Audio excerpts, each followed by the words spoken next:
부임 첫날 병사들이 먹는 밥 상태를 확인하러 식당으로 향하던 신임 여군 대대장. 하지만 그녀의 앞을 떡하니 가로막은 건 다름 아닌 부하 간부인 작전과장과 행보관이었습니다. 어이쿠, 대대장님. 여기 짬 냄새나서 역하실 텐데 굳이 들어가시게요? 여자가 이런 거 보는 거 아닙니다. 관사 가서 짐이나 푸시죠. 계급이 더 낮은데도 불구하고 덩치로 문을 틀어막으며 노골적으로 상관을 무시하는 두 남자. 순간 여군 대대장의 눈빛이 서늘하게 돌변하고 어디론가 전화를 거는데요. 여러분, 오늘도 편안한 시간 보내고 계신가요? 오늘의 이야기도 재미있게 시청하시고 내용이 마음에 드셨다면 구독과 좋아요 부탁드리겠습니다. 그럼 이야기 시작하겠습니다. 강원도 인제군 북면의 바람은 여전히 날카로웠다. 서울에서는 이미 벚꽃이 졌다는 뉴스가 들려왔지만 이곳은 여전히 겨울의 끝자락을 붙잡고 있었다. 미시령 터널을 빠져나와 굽이치는 국도를 달리는 검은색 관용 차량 안에서 김희진 중령은 창밖을 응시했다. 황량한 산맥과 군데군데 녹지 않은 눈 더미 그리고 도로변에 흩날리는 흙먼지가 그녀를 반겼다. 육군사관학교 졸업 이후 줄곧 정책부서와 국방부 본부에서 근무했던 그녀에게 전방야전부대 지휘관 보직은 이번이 처음이었다. 그것도 육군 제12보병사단 을지부대 예하 보급 수송대대장이라니. 동기들 사이에서도 깊이 1순위로 꼽히는 험지 중의 험지였다. 하지만 김희진은 담담했다. 누군가는 가야 할 곳이었고 그녀는 피할 생각이 없었다. 차량이 위병소를 통과하자 정예보급 선봉수송이라는 부대 구호가 적힌 바위가 눈에 들어왔다. 운전병이 능숙하게 본청 현관 앞에 차를 댔다. 문이 열리자마자 기다렸다는 듯 싸늘한 산바람이 훅 끼쳐왔다. 충성. 현관 앞에는 2명의 남자가 서 있었다. 건성으로 올린 손. 짝다리를 짚은 듯한 삐딱한 자세. 전투복 상의 지퍼를 끝까지 올리지 않아 안에 입은 러닝셔츠가 살짝 보이는 남자. 대대 작전과장 박상철 소령이었다. 그 옆에는 배가 불룩하게 나온 행보관 최만식 원사가 사람 좋은 미소를 띠고 서 있었다. 보급 수송대대 작전과장 소령 박상철입니다. 오시는 길 험하셨을 텐데 고생 많으셨습니다. 아시다시피 인제 바닥이 워낙 거칠어서 말입니다. 박상철의 첫마디는 환영 인사라기보다는 경고에 가까웠다. 여자인 당신이 감당하기엔 벅찬 곳이라는 뉘앙스가 뚝뚝 묻어났다. 김희진은 그가 내민 손을 보지 못한 척하고 짧게 답례만 한 뒤 곧바로 지휘봉을 고쳐 잡았다. 반갑네. 대대장 김희진이다. 부대 현황 보고는 나중에 서류로 받지. 점심시간이 거의 끝난 것 같은데 식당으로 바로 이동한다. 박상철의 눈썹이 꿈틀했다. 그는 당황한 기색을 숨기며 최 원사를 곁눈질했다. 최 원사가 재빨리 끼어들었다. 아, 대대장님 오신다고 해서 간부 식당 쪽에 따로 조촐하게 자리를 마련했습니다. 이곳 식당 밥이 입에 맞으실지 몰라서 인제 읍내에서 괜찮은 도시락도 좀 주문하려다가 시간이 늦어서 병사들과 동일한 메뉴로 먹겠다. 그게 내 원칙이야. 김희진의 목소리는 건조했다. 그녀는 박소령과 최 원사의 안내를 기다리지 않고 앞장서서 병사 식당으로 향했다. 식당 입구에서는 짬 냄새와 락스 냄새가 뒤섞인 묘한 악취가 풍겨왔다. 최신식 조리기구가 도입되었다는 국방부의 홍보 영상과는 달리 바닥 타일은 깨져 있었고 배수로 덮개는 녹이 슬어 있었다. 식당 안은 병사들로 북적였다. 대대장이 들어서자 식사 맛있게 하십시오라는 구호가 여기저기서 터져나왔지만 김희진은 그 목소리에 힘이 없음을 본능적으로 느꼈다. 활기찬 병영이 아니라 마치 도살장에 끌려온 소들처럼 눈빛이 죽어 있었다. 김희진은 배식대 앞에 섰다. 조리병이 국자를 들고 머뭇거렸다. 뭐하나? 퍼담아. 아, 예. 알겠습니다. 조리병의 손이 떨렸다. 식판에 담긴 국은 김치찌개라고 적혀 있었지만 실상은 붉은색 소금물에 가까웠다. 건더기라고는 물러 터진 김치 조각 몇 개와 두부 부스러기가 전부였다. 메인 반찬이라는 제육볶음은 고기보다 양파와 당근이 더 많았고 그나마 있는 고기도 비계 덩어리뿐이었다. 밥은 찐밥 특유의 묵은 냄새가 났다. 김희진은 식판을 들고 병사들 틈이 아닌 간부석 테이블에 앉았다. 박소령과 최 원사가 허둥지둥 식판을 들고 따라와 맞은편에 앉았다. 그들의 식판에는 조리병이 따로 챙겨준 듯한 계란 후라이가 하나씩 올려져 있었다. 김희진의 식판에는 없는 것이었다. 이게 오늘 정량인가? 김희진이 숟가락을 들지 않은 채 물었다. 박소령이 물을 한 모금 마시고는 넉살 좋게 대답했다. 아, 대대장님 보시기엔 좀 부실해 보일 수도 있겠습니다. 근데 요즘 MZ세대 병사들이 입맛이 까다로워서 짬밥을 잘 안 먹습니다. 고기 줘봤자 남겨서 다 음식물 쓰레기로 버립니다. 잔반 처리 비용 줄이려면 어쩔 수 없이 양을 좀 조절해야 합니다. 위에서도 잔반 줄이라고 난리 아닙니까? 최 원사가 거들었다. 맞습니다. 저희도 처음엔 규정대로 다 줬는데 애들이 PX 가서 냉동만 사 먹지 밥은 거들떠도 안 봅니다. 이게 다 효율적인 부대 운영을 위한 저희 나름의 노하우입니다. 현장 사정은 규정집이랑은 좀 다르지 않습니까? 현장 사정, 노하우. 김희진은 그 단어들이 역겨웠다. 그녀는 숟가락으로 국을 한번 휘저었다. 맑은 국물 속에서 떠오르는 것은 아무것도 없었다. 그녀는 국물을 한 숟가락 떠서 입에 넣었다. 짰다. 혀가 아리고 목구멍이 따가울 정도로 짰다. 이것은 재료의 맛이 아니었다. 재료가 부족한 것을 감추기 위해 소금과 조미료를 들이부은 맛이었다. 사람이 먹을 음식이 아니었다. 짜군. 아, 간이 좀 샌가 봅니다. 조리병 녀석들을 좀 닥달해야겠습니다. 애들이 워낙 자극적인 걸 좋아해서. 박소령은 대수롭지 않다는 듯 자신의 식판에 있는 계란 후라이를 베어 물었다. 노른자가 터져 나오는 모습을 보며 김희진은 구역질을 참았다. 그녀는 젓가락을 내려놓고 박소령을 똑바로 응시했다. 자네들 식판에 있는 계란은 메뉴표에 없던데. 박소령이 씹던 동작을 멈췄다. 아, 이거 말입니까? 취사반장이 간부들 고생한다고 서비스로 하나씩 붙여준 겁니다. 대대장님 것도 하나 해오라고 할까요? 아니 됐다. 김희진은 자리에서 일어났다. 식판에 담긴 음식은 거의 손대지 않은 상태였다. 그녀는 잔반통으로 걸어가 식판을 뒤집었다. 붉은 국물과 비계 덩어리가 짬통 속으로 쏟아져 내렸다. 그 소리가 유난히 크게 울려 식당 안의 모든 시선이 그녀에게 쏠렸다. 식당을 빠져나오자 박소령이 뒤따라 나왔다. 그는 입가에 묻은 계란 노른자를 닦으며 비아냥거리는 투로 말했다. 대대장님 식사가 입에 많이 안 맞으셨나 봅니다. 그러게 제가 읍내에서 도시락 시킨다고 했지 않습니까? 서울 정책실에서 드시던 거랑은 많이 다르실 겁니다. 여기는 야전입니다, 야전. 그는 야전이라는 단어에 힘을 주었다. 책상 물림 여군이 뭘 알겠냐는 무시가 노골적이었다. 관사 청소는 다 해놨습니다. 짐 푸시고 좀 쉬십시오. 집안일도 하셔야 하고 정리할 게 많으실 텐데 오늘은 일과 그냥 마무리하시죠. 집안일. 김희진은 걸음을 멈췄다. 그녀는 천천히 몸을 돌려 박소령에게 다가갔다. 키는 박소령이 더 컸지만 기세는 김희진이 눌리지 않았다. 박소령. 예, 대대장님. 자네가 말한 그 야전의 노하우와 융통성이라는 거 내가 앞으로 아주 깊이 있게 배워보도록 하지. 그리고 김희진은 박소령의 전투복 상의 지퍼를 턱끝까지 올려주었다. 거칠고 투박한 손길이었다. 박소령이 당황하여 뒷걸음질 쳤다. 군인이 복장 불량이군. 안에 입은 러닝셔츠가 다 보인다. 기본부터 다시 배우는 게 좋겠어. 김희진은 대답도 기다리지 않고 대대장실이 있는 본청 2층으로 올라갔다. 대대장실은 냉기가 감돌았다.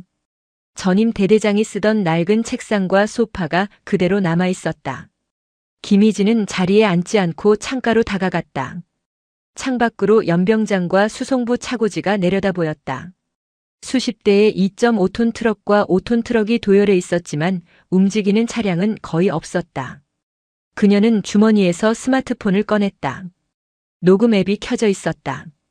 식당에서의 대화가 고스란히 저장되어 있었다. 그녀는 이어폰을 꽂고 녹음된 내용을 다시 들었다. MZ세대 병사들이 밥을 안 먹는다. 효율적인 부대 운영. 거짓말이었다. 조금 전 식당에서 봤던 병사들의 식판은 깨끗하게 비워져 있었다. 맛이 있어서가 아니라 배가 고파서 억지로 먹은 것이었다. 20대 초반의 혈기왕성한 청년들이 밥을 남길 리가 없었다. 그런데도 잔반이 많이 나온다고 보고했다면 그 식재료는 어디로 갔단 말인가. 김희진은 책상 위에 놓인 인트라넷 컴퓨터를 켰다. 국방물 자정보 체계에 접속하기 위해 아이디와 비밀번호를 입력했다. 그녀의 손가락이 키보드 위를 빠르게 움직였다. 그녀는 육군본부 군수참모부에서 예산 편성을 담당했었다. 숫자와 데이터는 그녀의 주무기였다. 지난 1년간 보급 수송대대의 주부식 수령 내역과 급식 인원 현황을 띄웠다. 화면 가득 엑셀표와 그래프가 나타났다. 김희진의 눈매가 가늘어졌다. 서류상으로는 매일 최고급 한우와 신선한 야채가 정량대로 들어오고 있었다. 1인당 급식비 단가는 13,000원. 서울 강남의 백반집보다 높은 수준이었다. 하지만 오늘 그녀가 먹은 밥은 3,000원짜리 편의점 도시락보다 못했다. 하루에 100만 원. 김희진은 대략적인 계산을 끝냈다. 이 부대에서 매일 최소 100만 원어치의 식재료가 증발하고 있었다. 한 달이면 3천만 원. 1년이면 3억 6천만 원이었다. 단순히 행보관 혼자서 챙길 수 있는 규모가 아니었다. 작전과장 박상철 안이 그 윗선까지 연결되어 있을 가능성이 높았다. 똑똑. 노크 소리와 함께 행보관 최만식 원사가 들어왔다. 그의 손에는 믹스커피 2잔이 들려 있었다. 대대장님 식사도 제대로 못하시고 속상하실까봐 달달한 커피 한 잔 타왔습니다. 이게 야전의 맛 아니겠습니까? 최 원사는 넉살 좋게 커피잔을 책상 위에 내려놓았다. 김희진은 모니터 화면을 급히 끄지 않고 그대로 두었다. 최 원사의 눈동자가 모니터 화면을 힐끔 스치고 지나갔다. 엑셀표를 본 그의 눈빛이 순간 흔들렸다. 행보관. 예 대대장님. 우리 부대 잔반 처리업체 계약서랑 지난 3년치 수거 내역서 지금 바로 가져와. 최 원사의 표정이 굳었다. 아 지금 말입니까? 그게 서류가 창고 깊숙이 있어서 찾으려면 시간이 좀 걸립니다. 그리고 담당 군무원이 오늘 휴가라서 못 찾겠으면 내가 가서 찾지. 행정반에 열쇠 있지 않나? 아닙니다. 제가 찾아보겠습니다. 근데 대대장님 오시자마자 너무 무리하시는 거 아닙니까? 여기 애들도 적응할 시간이 필요합니다. 너무 쪼우면 애들 타령합니다. 은근한 협박이었다. 내가 깐깐하게 굴면 사고가 터질 것이고 그 책임은 지휘관인 내가 진다는 경고. 김희진은 커피잔을 들어 입에 댔다. 달았다. 너무 달아서 쓴맛이 났다. 타령이라. 누가 도망칠지는 두고 봐야겠군. 나가봐. 최 원사가 씩씩거리며 나갔다. 문이 닫히자 김희진은 믹스커피를 쓰레기통에 부어버렸다. 그녀는 다시 창밖을 내다봤다. 연병장 구석 흡연장에서 박소령과 최 원사가 모여 심각하게 이야기를 나누고 있는 모습이 보였다. 박소령이 담배를 신경질적으로 바닥에 비벼 껐다. 김희진은 서랍에서 작은 수첩을 꺼냈다. 표지에는 사냥 일지라고 적혀 있었다. 그녀는 볼펜을 들어 첫 페이지에 날짜와 함께 두 사람의 이름을 적었다. 2025년 4월 XX1. 타깃 확인. 박상철 최만식. 그리고 12사단의 썩은 고기들. 전화벨이 울렸다. 발신자는 동기 김준호 대령이었다. 육군 중앙수사단 광역수사대장. 김희진은 심호흡을 한 번 하고 통화 버튼을 눌러 스피커폰으로 전환했다. 준호야. 나 이제 도착했다. 그래 고생했다. 거기 분위기는 좀 어때? 소문대로 험악하냐? 험악한 수준이 아니야. 아주 썩은 내가 진동을 한다. 생각보다 판이 클 것 같아. 도와줄까? 애들 대기시켜놨다. 아니 아직은. 확실한 물증이 필요해. 놈들이 방심할 때까지 기다릴 거야. 여자가 지휘관으로 왔다고 아주 우습게 보고 있거든. 그 방심이 놈들의 무덤이 될 거야. 김희진의 눈빛이 차갑게 빛났다. 인재의 밤은 빨리 찾아왔다. 창밖은 이미 어둑어둑해지고 있었다. 어둠 속에서 늑대들이 움직이기 시작했다. 하지만 그들은 몰랐다. 자신들의 목덜미를 노리는 사냥꾼이 이미 안방에 들어와 있다는 사실을. 김희진은 의자 깊숙이 몸을 묻고 눈을 감았다. 오늘 먹었던 소금 국물의 맛이 여전히 입안에 맴돌았다. 반드시 뱉어내게 만들겠다. 내 놈들이 삼킨 아이들의 밥값. 전쟁은 시작되었다. 일주일이 지났지만 대대장실의 문은 굳게 닫혀 있었다. 취임식 이후 김희진 중령은 별다른 지휘관 훈시도 전 장병 집합도 시키지 않았다. 그저 출근하면 집무실에 틀어박혀 결제 서류만 들여다보다가 퇴근하는 것이 일과의 전부였다. 대대 본청 건물 뒤편 샌드위치 패널로 지어진 간부 흡연장에는 뿌연 연기가 자욱했다. 야 김하사. 대대장님 지금 뭐 하시냐? 박상철 소령이 다 핀 담배꽁초를 바닥에 침과 함께 뱉으며 물었다. 상황병 김하사가 눈치를 보며 대답했다. 계속 컴퓨터만 보고 계십니다. 어제 보급관님한테 받아가신 지난 3년치 차량 운행 일지랑 유류 불출 대장. 그거 엑셀로 정리하고 계시는 것 같습니다. 운행 일지? 채 꼼꼼한 척은. 박소령이 코웃음을 쳤다. 옆에서 스마트폰으로 주식 차트를 보고 있던 최만식 원사가 킬킬거렸다. 과장님 걱정 마십시오. 육사 출신 엘리트라잖습니까? 정책실에서 펜대만 굴리다 온 양반이 기름 냄새 나는 현장을 뭘 알겠습니까? 그냥 뭐라도 하는 척해야 가오가 사니까 저러는 거지. 엑셀? 그거 맞춰본들 우리가라 장부를 어떻게 찾아냅니까? 우리가 짬밥이 얼만데. 하긴. 행보관님이 이번 달 사단 감찰 나올 때 마일리지 조작한 거 완벽하게 막으셨지 않습니까? 역시 대단하십니다. 아이고 머리요. 사단 군수처 김 상사 그 친구가 제 훈련소 동기 아닙니까? 술 한 잔 사주면 입 딱 닫습니다. 근데 저 양반 다음 진급 때문에 사고 안 치려고 몸살이는 게 딱 보입니다. 여자들이 원래 겁이 많아서 새로운 거 시도 못합니다. 적당히 비위 맞춰주면 1년 있다가 조용히 딴 데로 갈 겁니다. 그렇죠? 아, 오늘 저녁에 읍내 대성정비 김 사장이랑 약속 있는 거 아시죠? 이번에 들어온 부속품 재생 타이어로 돌린 거 대금 정산받아야죠. 아, 그 김 사장? 알겠습니다. 오늘 저녁에 소고기 좀 씹겠네. 흡연장 환기구는 대대장실 창문 바로 아래쪽으로 연결되어 있었다. 낡은 건물의 방음은 형편없었다. 김희진은 창문을 아주 조금 열어둔 채 블라인드 뒤에서 그들의 대화를 토시 하나 빠뜨리지 않고 듣고 있었다. 그녀의 책상 위에는 스마트폰 녹음기가 붉은 불빛을 깜빡이며 돌아가고 있었다. 겁 많은 여자. 몸살이는 지휘관. 그녀는 그들이 자신을 무능하고 소극적인 존재로 오판하길 바랐다. 방심은 사냥꾼에게 최고의 무기였다. 그녀는 다시 모니터로 시선을 돌렸다. 화면에는 국방수송정보체계에서 추출한 데이터와 최 원사가 제출한 수기장부를 대조한 엑셀 파일이 떠 있었다. 2024년 12월 5톤 상용 트럭 주행 거리 1200km. 실제 유류 불출량 3500km 분량. 차는 달리지 않았는데 기름은 매달 2000리터 이상 사라지고 있었다. 단순히 기름만 사라진 게 아니었다.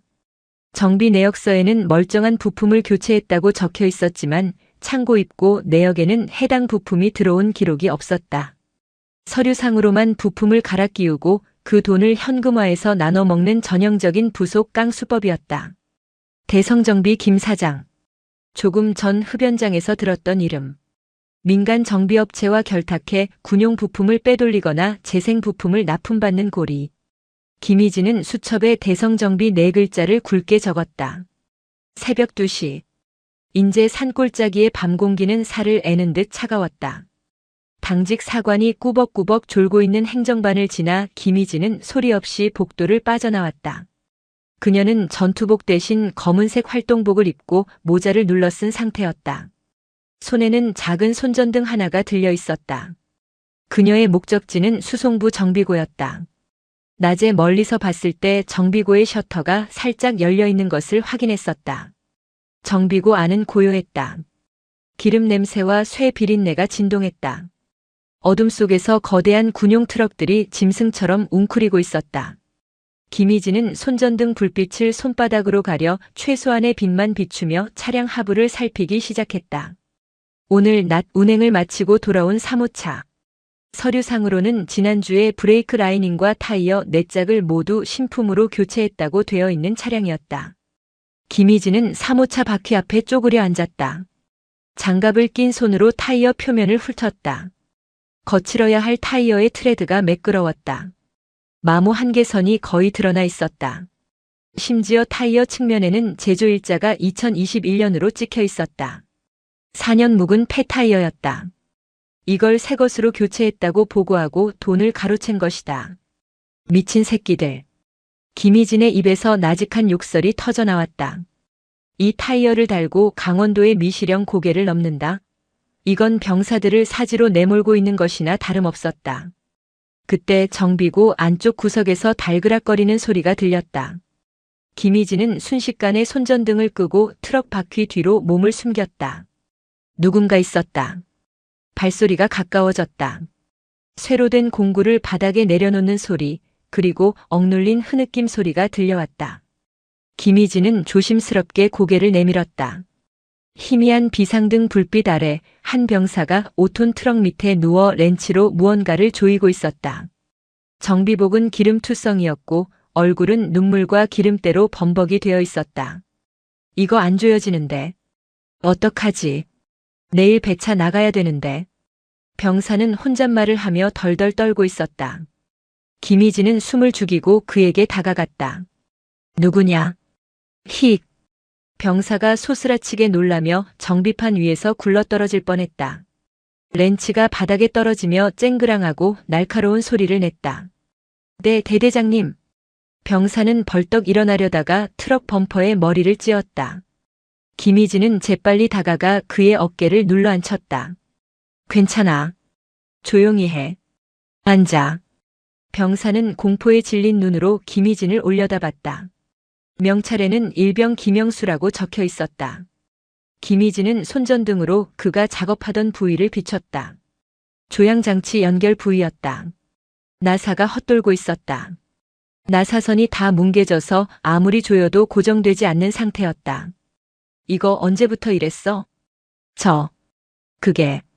김영수 일병은 입술을 깨물며 말을 잇지 못했다. 말해. 김일병. 내 잘못 아니야. 오늘 아침부터 그랬습니다.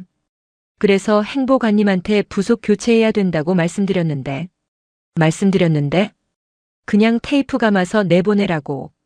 부속 신청하면 사단에서 감사 나온다고. 이번만 버티라고 하셨습니다.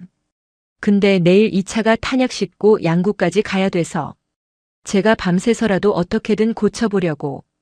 김영수 일병의 눈에서 눈물이 뚝뚝 떨어져 기름 묻은 바닥을 적셨다. 테이프를 감아서 내보내라니. 2.5톤의 폭발물을 싣고 산길을 달리는 차의 핸들을 테이프로 고정하라는 것이 말이 되는가. 그건 살인 짓이었다.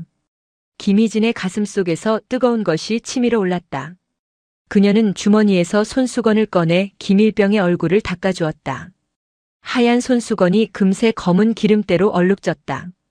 김일병, 너 배 안 고프니? 뚱딴지 같은 질문에 김일병이 눈을 동그랗게 떴다. 김희진은 주머니에서 초콜릿 바 하나를 꺼내 그의 손에 쥐어주었다. 이거 먹어. 그리고 이 차 내일 배차 취소다. 네? 하지만 작전과장님이 무조건 내보내라고.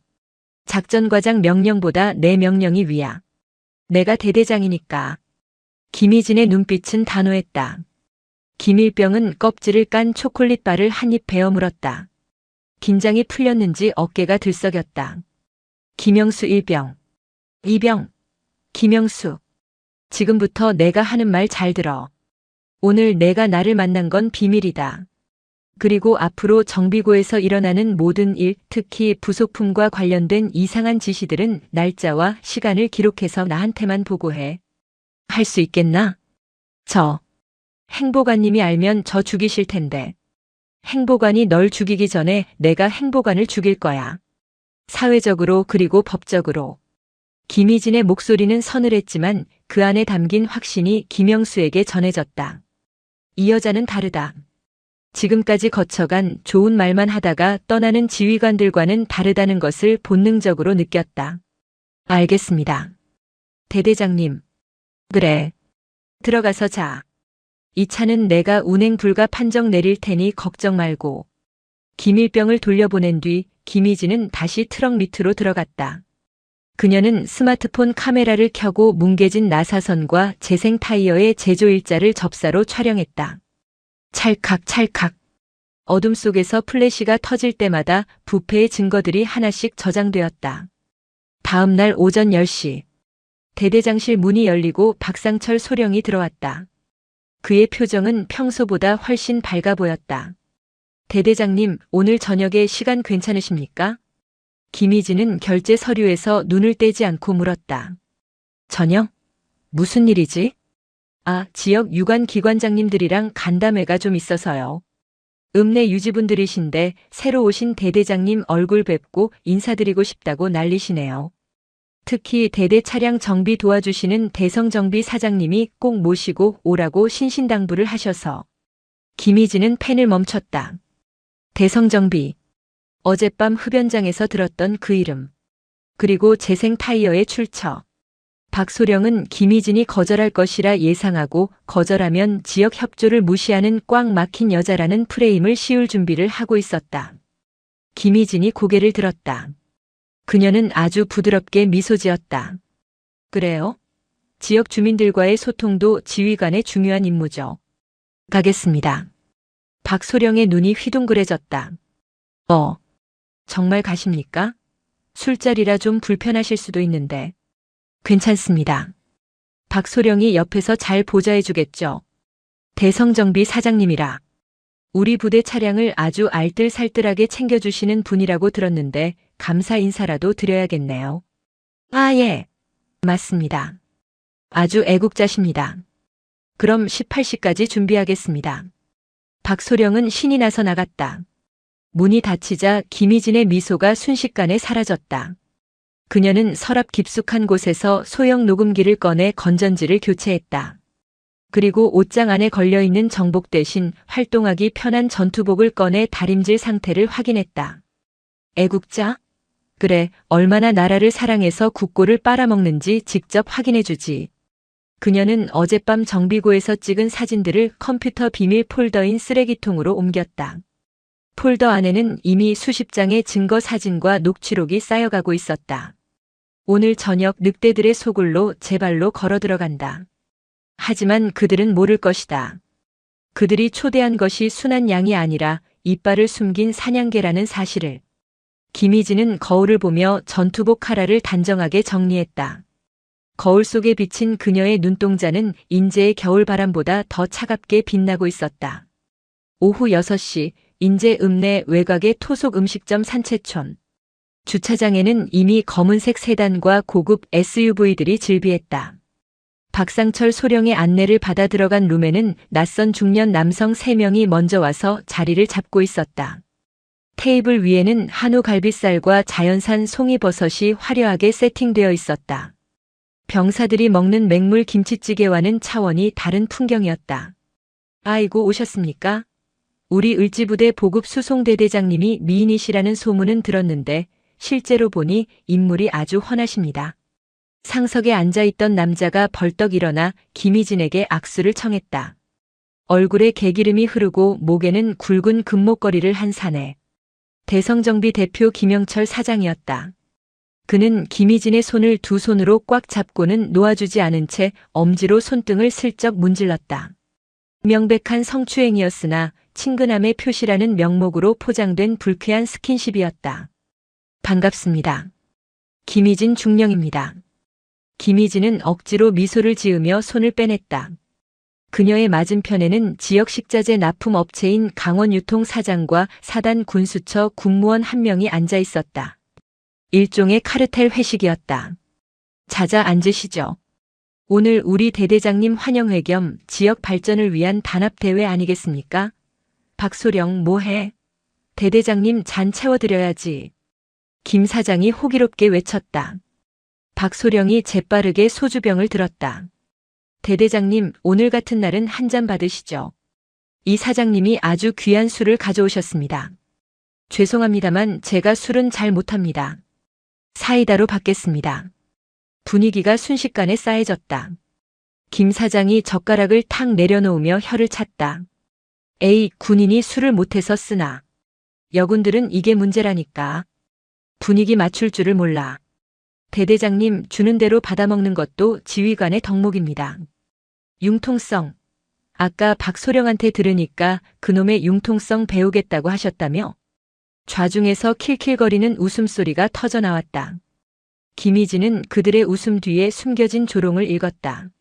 너는 우리 손바닥 아니야 라는 오만함. 좋습니다. 한 잔 받죠. 김희진이 소주잔을 내밀었다. 김 사장의 표정이 다시 밝아졌다. 그렇지. 여자가 따라주는 술이 맛있다는데 이따가 우리 대대장님이 한 잔 따라주시면 더 좋고. 하하. 술잔이 몇 순배 돌고 숯불 위에서 고기가 익어갔다. 김희진은 술을 마시는 척하며 물수건에 뱉어내거나 바닥에 몰래 쏟아버렸다. 그러면서 일부러 취한 척 눈을 조금씩 개슴츠레하게 떴다. 사장님. 근데 고기가 참 좋네요. 우리 애들도 이런 거 좀 먹여야 하는데. 김희진이 혀 꼬인 소리로 중얼거리자 식자재 납품업체 사장이 코웃음을 쳤다. 아이고 대대장님 애들은 짬밥이 최고죠. 이런 어급 한우는 단가가 안 맞아서 못 들어갑니다. 그래도 제가 서류상으로는 최대한 어급으로 맞춰드리고 있으니까 감사 때 걱정 안 하셔도 됩니다. 박소령님이랑 최 원사님이랑 다 합이 맞아서 잘 돌아가고 있어요. 취기가 오른 식자재 사장이 덜컥 말실수를 했다. 박소령이 급하게 사장의 허벅지를 꼬집었다. 아 사장님, 취하셨나 봅니다. 무슨 농담을 그렇게 해. 아 왜 그래? 대대장님도 이제 우리 식구인데. 안 그렇습니까 누님? 김 사장이 김희진에게 누님이라는 호칭을 쓰며 술병을 들이밀었다. 김희진은 비틀거리는 척하며 테이블 아래로 손을 뻗었다. 미리 켜둔 스마트폰 녹음기가 핸드백 안에서 돌아가고 있었다. 그럼요. 식구죠. 근데 김 사장님 지난번에 우리 사모차 수리한 거 말입니다. 재생 타이어 쓴 거 아니죠? 제가 보니까 고무가 좀 오래된 것 같던데. 김희진이 핵심을 찔렀다. 그러나 말투는 술 취한 사람의 넋두리처럼 몽롱했다. 김 사장은 방심했다. 아따, 대대장님 눈썰미 있으시네. 근데 그게 기술입니다. 재생이라도 저희가 왁스 칠삭해서 끼우면 새 것보다 더 짱짱합니다. 남는 차액은 뭐 좋은 데 쓰는 거죠. 우리 행보관님 딸내미 대학 등록금도 보태주고 박소령님 골프채도 좀 바꿔드리고. 그게 다 지역 경제 살리는 길 아닙니까? 김 사장은 자신이 무슨 말을 하는지도 모른 채 범죄 사실을 술술 불어댔다. 박소령의 얼굴이 사색이 되었다. 그는 김 사장의 입을 막으려 했지만 이미 엎질러진 물이었다. 김희진은 고개를 끄덕이며 웃었다. 아, 좋은 데 쓰시는구나. 참, 훈훈하네요. 밤 10시. 회식이 파하고 식당 밖으로 나왔을 때 김희진은 몸을 가누지 못하는 척하며 박소령의 부축을 받았다. 대대장님 많이 취하셨습니다. 관사까지 모셔다 드리겠습니다. 아냐, 나 혼자 갈 수 있어. 내일 봐, 박소령. 김희진은 비틀거리며 대리기사가 운전하는 자신의 차에 탔다. 차 문이 닫히고 틴팅된 창문이 올라가는 순간 뒷좌석에 기댄 김희진의 눈에서 취기가 씻은 듯이 사라졌다. 그녀는 핸드백에서 녹음기를 꺼내 이어폰을 꽂았다. 김 사장의 육성이 선명하게 들려왔다. 재생이라도 왁스 칠삭해서 끼우면. 행보관님 딸내미 등록금. 박소령님 골프채. 결정적인 스모킹 건이었다. 김희진은 차창 밖으로 멀어지는 박소령과 사장들의 모습을 바라보며 차갑게 중얼거렸다. 그래, 실컷 즐겨둬라.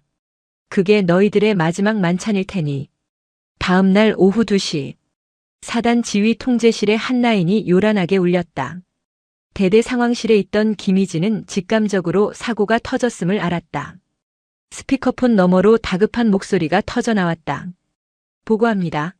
보급 수송대대 5호 차량 46번 국도 용대리 인근에서 가드레일 충돌 사고 발생. 차량 반파, 운전병 및 선탑자 부상. 현재 민간병원으로 후송 중. 상황실이 아수라장이 되었다. 박상철 소령이 헐레벌떡 뛰어들어왔다.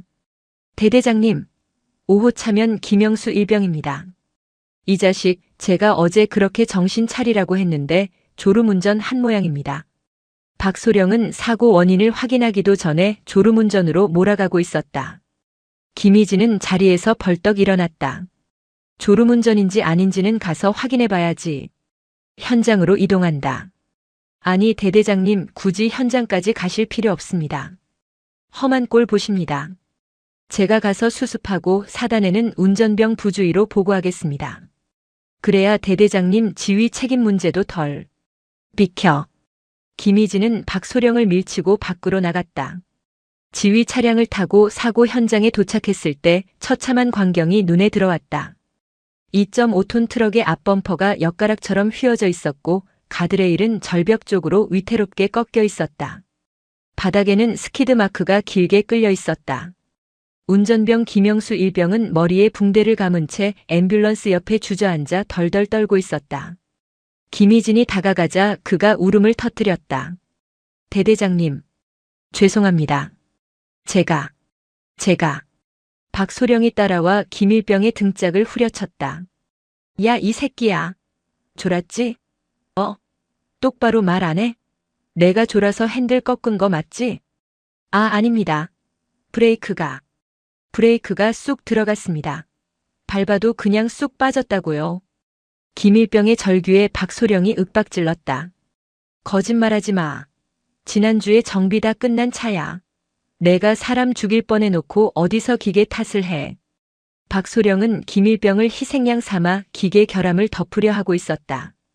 김희진은 박소령의 손목을 낚아챘다. 그만해.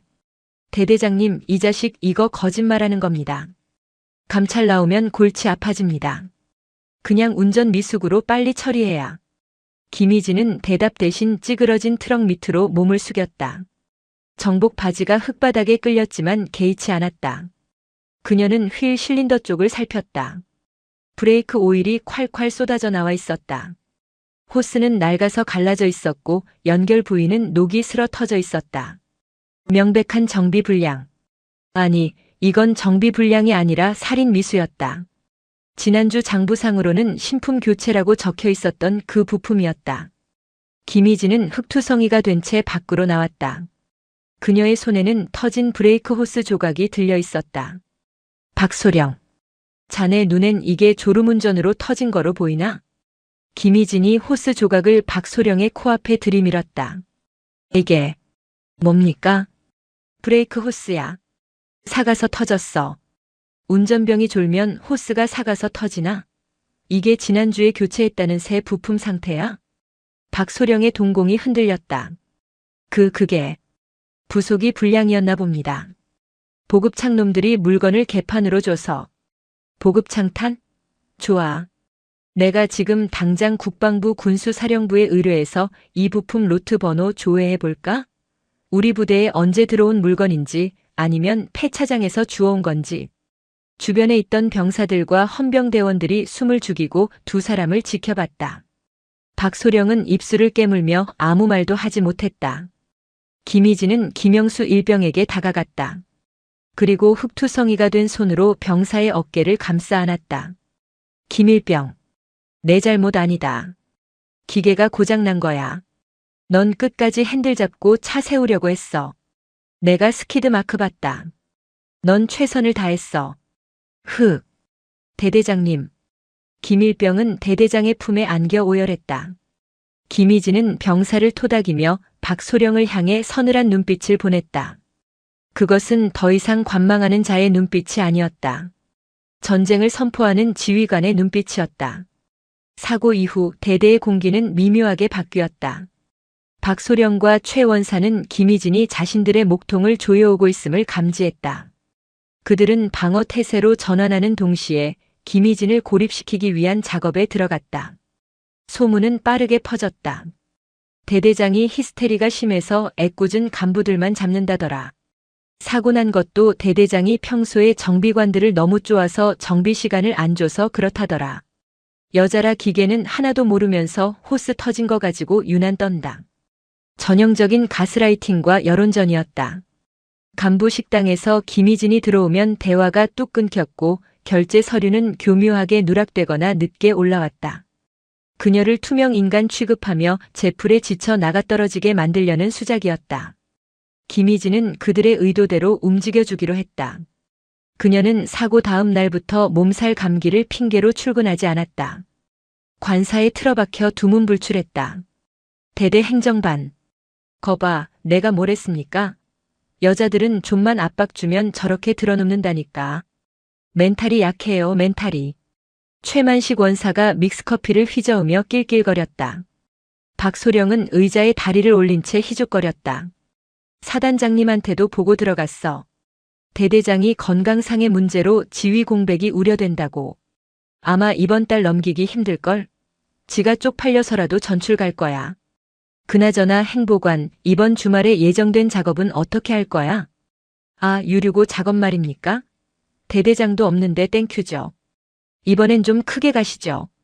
김 사장이 저번 사고 때문에 입막음비가 좀 더 필요하다고 징징대서 5,000리터는 빼야 됩니다. 5,000리터. 700만 원 돈이네. 야, 대대장 없을 때 빨리 처리해. CCTV는 정비 중이라고 꺼두고. 그들은 김희진이 관사 침대에서 울고 있을 거라 생각했다. 하지만 그 시각 김희진의 관사는 야전 지휘소를 방불케 했다. 커튼이 쳐진 어두운 방. 책상 위에는 노트북 3대가 돌아가고 있었고 벽면에는 대대 조직도와 비리 관계도가 붉은 줄로 연결되어 붙어 있었다. 김희진은 헤드셋을 끼고 있었다. 그녀가 듣고 있는 것은 박소령의 사무실과 흡연장에 몰래 설치해둔 고성능 도청 장치의 실시간 송출음이었다. 이번엔 좀 크게 가시죠. 5,000리터. 김희진의 손가락이 키보드를 두드렸다. 작전명 올까미 D-Day 이번 주 토요일 02시 타깃 유류고. 그녀는 메신저 창을 열었다. 수신자는 육군 중앙수사단 특수범죄수사팀장이었다. 준호야. 놈들이 움직인다. 이번 주 토요일 새벽 2시. 규모는 5,000리터. 트럭 2대 분량이야. 현장에서 덮친다. 알았다. 광수대 2개 팀 파견한다. 사단 헌병대에는 보안 유지해. 거기 헌병대장도 한패일 수 있으니까. 물론이지. 내 관사로 병력 은밀하게 진입시켜줘. 내가 직접 인솔한다. 통화를 마친 김희진은 창문 블라인드를 살짝 걷어 대대 본청을 내려다봤다. 박소령과 최 원사가 담배를 피우며 킬킬대는 모습이 보였다. 그래, 실컷 웃어둬라. 그 웃음이 비명으로 바뀌는 데는 그리 오래 걸리지 않을 테니까. 김희진은 컵라면에 뜨거운 물을 부었다. 병사들이 먹는 것과 똑같은 컵라면이었다. 그녀는 젓가락을 들며 나직이 중얼거렸다. 밥값은 해야지 군인이라면. 어둠 속에서 그녀의 눈빛만이 형형하게 빛나고 있었다. 사냥 준비는 끝났다. 이제 덫을 놓고 기다리기만 하면 되었다. 토요일 오후. 주말을 맞은 부대는 평온해 보였다. 병사들은 생활관에서 개인 정비를 하거나 PX로 몰려갔다. 겉보기엔 평화로운 주말이었지만 물밑에서는 은밀하고 분주한 움직임이 감지되고 있었다. 대대장 관사 앞에는 접근 금지 팻말이 걸려 있었다. 박상철 소령은 당직 사령에게 대대장님 몸 상태가 심각하니 절대 호출하지 말고 푹 쉬게 두라고 신신당부했다. 사실상 지휘관을 감금하고 부대를 자신의 통제하에 두려는 수작이었다. 오후 4시 수송부 사무실. 최만식 원사가 상황병들을 모두 내보내고 박소령과 마주 앉았다. 탁자 위에는 부대 배치도와 CCTV 사각지대가 표시된 도면이 펼쳐져 있었다. 과장님, 작업 준비 끝났습니다. 오늘 밤 당직 사관은 이중대 김중희입니다. 그 친구 작년에 진급 누락돼서 부대에 불만 많습니다. 제가 술 한 잔 사주면서 오늘 밤에 유류고 쪽 순찰 돌지 말고 짱 박혀서 자라고 작업 쳐놨습니다. CCTV는 정통과장한테 얘기해서 서버 점검 핑계로 밤 12시부터 새벽 4시까지 녹화 중단시켰습니다. 완벽합니다. 박소령이 흡족한 듯 고개를 끄덕였다. 좋아. 김 사장 트럭은 후문으로 들어올 거야.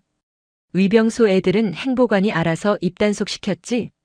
걱정 마십시오. 오늘 근무자들 전부 제 라인입니다. 초코파이 하나면 입국 닫는 애들입니다. 그들은 자신들이 이 부대의 주인이라 착각하고 있었다. 식물인간이나 다름없는 여자 대대장은 관사에 처박혀 있고 사단 감찰도 자신들 편이니 두려울 게 없었다. 하지만 그 시각 김희진의 관사 뒷문으로는 건장한 사내 5명이 조용히 들어오고 있었다. 등산복 차림의 민간인처럼 보였지만 배낭 속에는 KO 권총과 수갑 그리고 고성능 체증 장비가 들어있었다. 육군 중앙수사단 광역수사대 최정예 요원들이었다. 김희진 중령님 안녕하십니까? 팀장 강준호입니다. 어서 와라. 기다리고 있었다. 김희진은 알아놓은 환자가 아니었다. 그녀는 완벽한 전투 복장을 갖추고 있었다. 머리는 단정하게 묶었고 허리에는 무전기를 찼다. 상황은? 놈들이 CCTV를 껐습니다. 눈을 가렸다고 생각하겠지만 오히려 우리에겐 기회입니다. 우리 움직임도 기록에 남지 않으니까요. 김희진은 창문 틈으로 유류고 쪽을 가리켰다. 유류고 뒤편 야산에 매복조 2명 배치해. 그리고 나머지 셋은 내 차에 타서 대기한다. 놈들이 호스를 꽂고 기름을 빨아들이기 시작할 때 그때 덮친다. 미수범이 아니라 현행범으로 잡아야 빠져나갈 구멍이 없어. 강 팀장이 고개를 끄덕였다. 알겠습니다. 근데 중령님 표정이 아주 살벌하십니다. 옛날 생도 시절보다 더 독해지신 것 같습니다.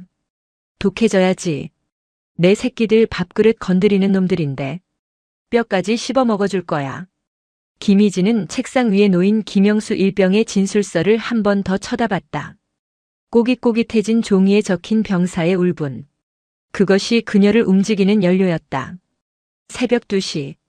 달빛조차 구름에 가려진 칠흑 같은 어둠 속 인제의 산바람 소리만이 스산하게 울려 퍼졌다. 부대 후문 초소의 차단기가 스르르 올라갔다. 전조등을 끈 5톤 민간 유조차 한 대가 유령처럼 부대 안으로 미끄러져 들어왔다. 트럭은 익숙한 듯 수송부 안쪽 깊숙이 위치한 유류고 앞으로 향했다.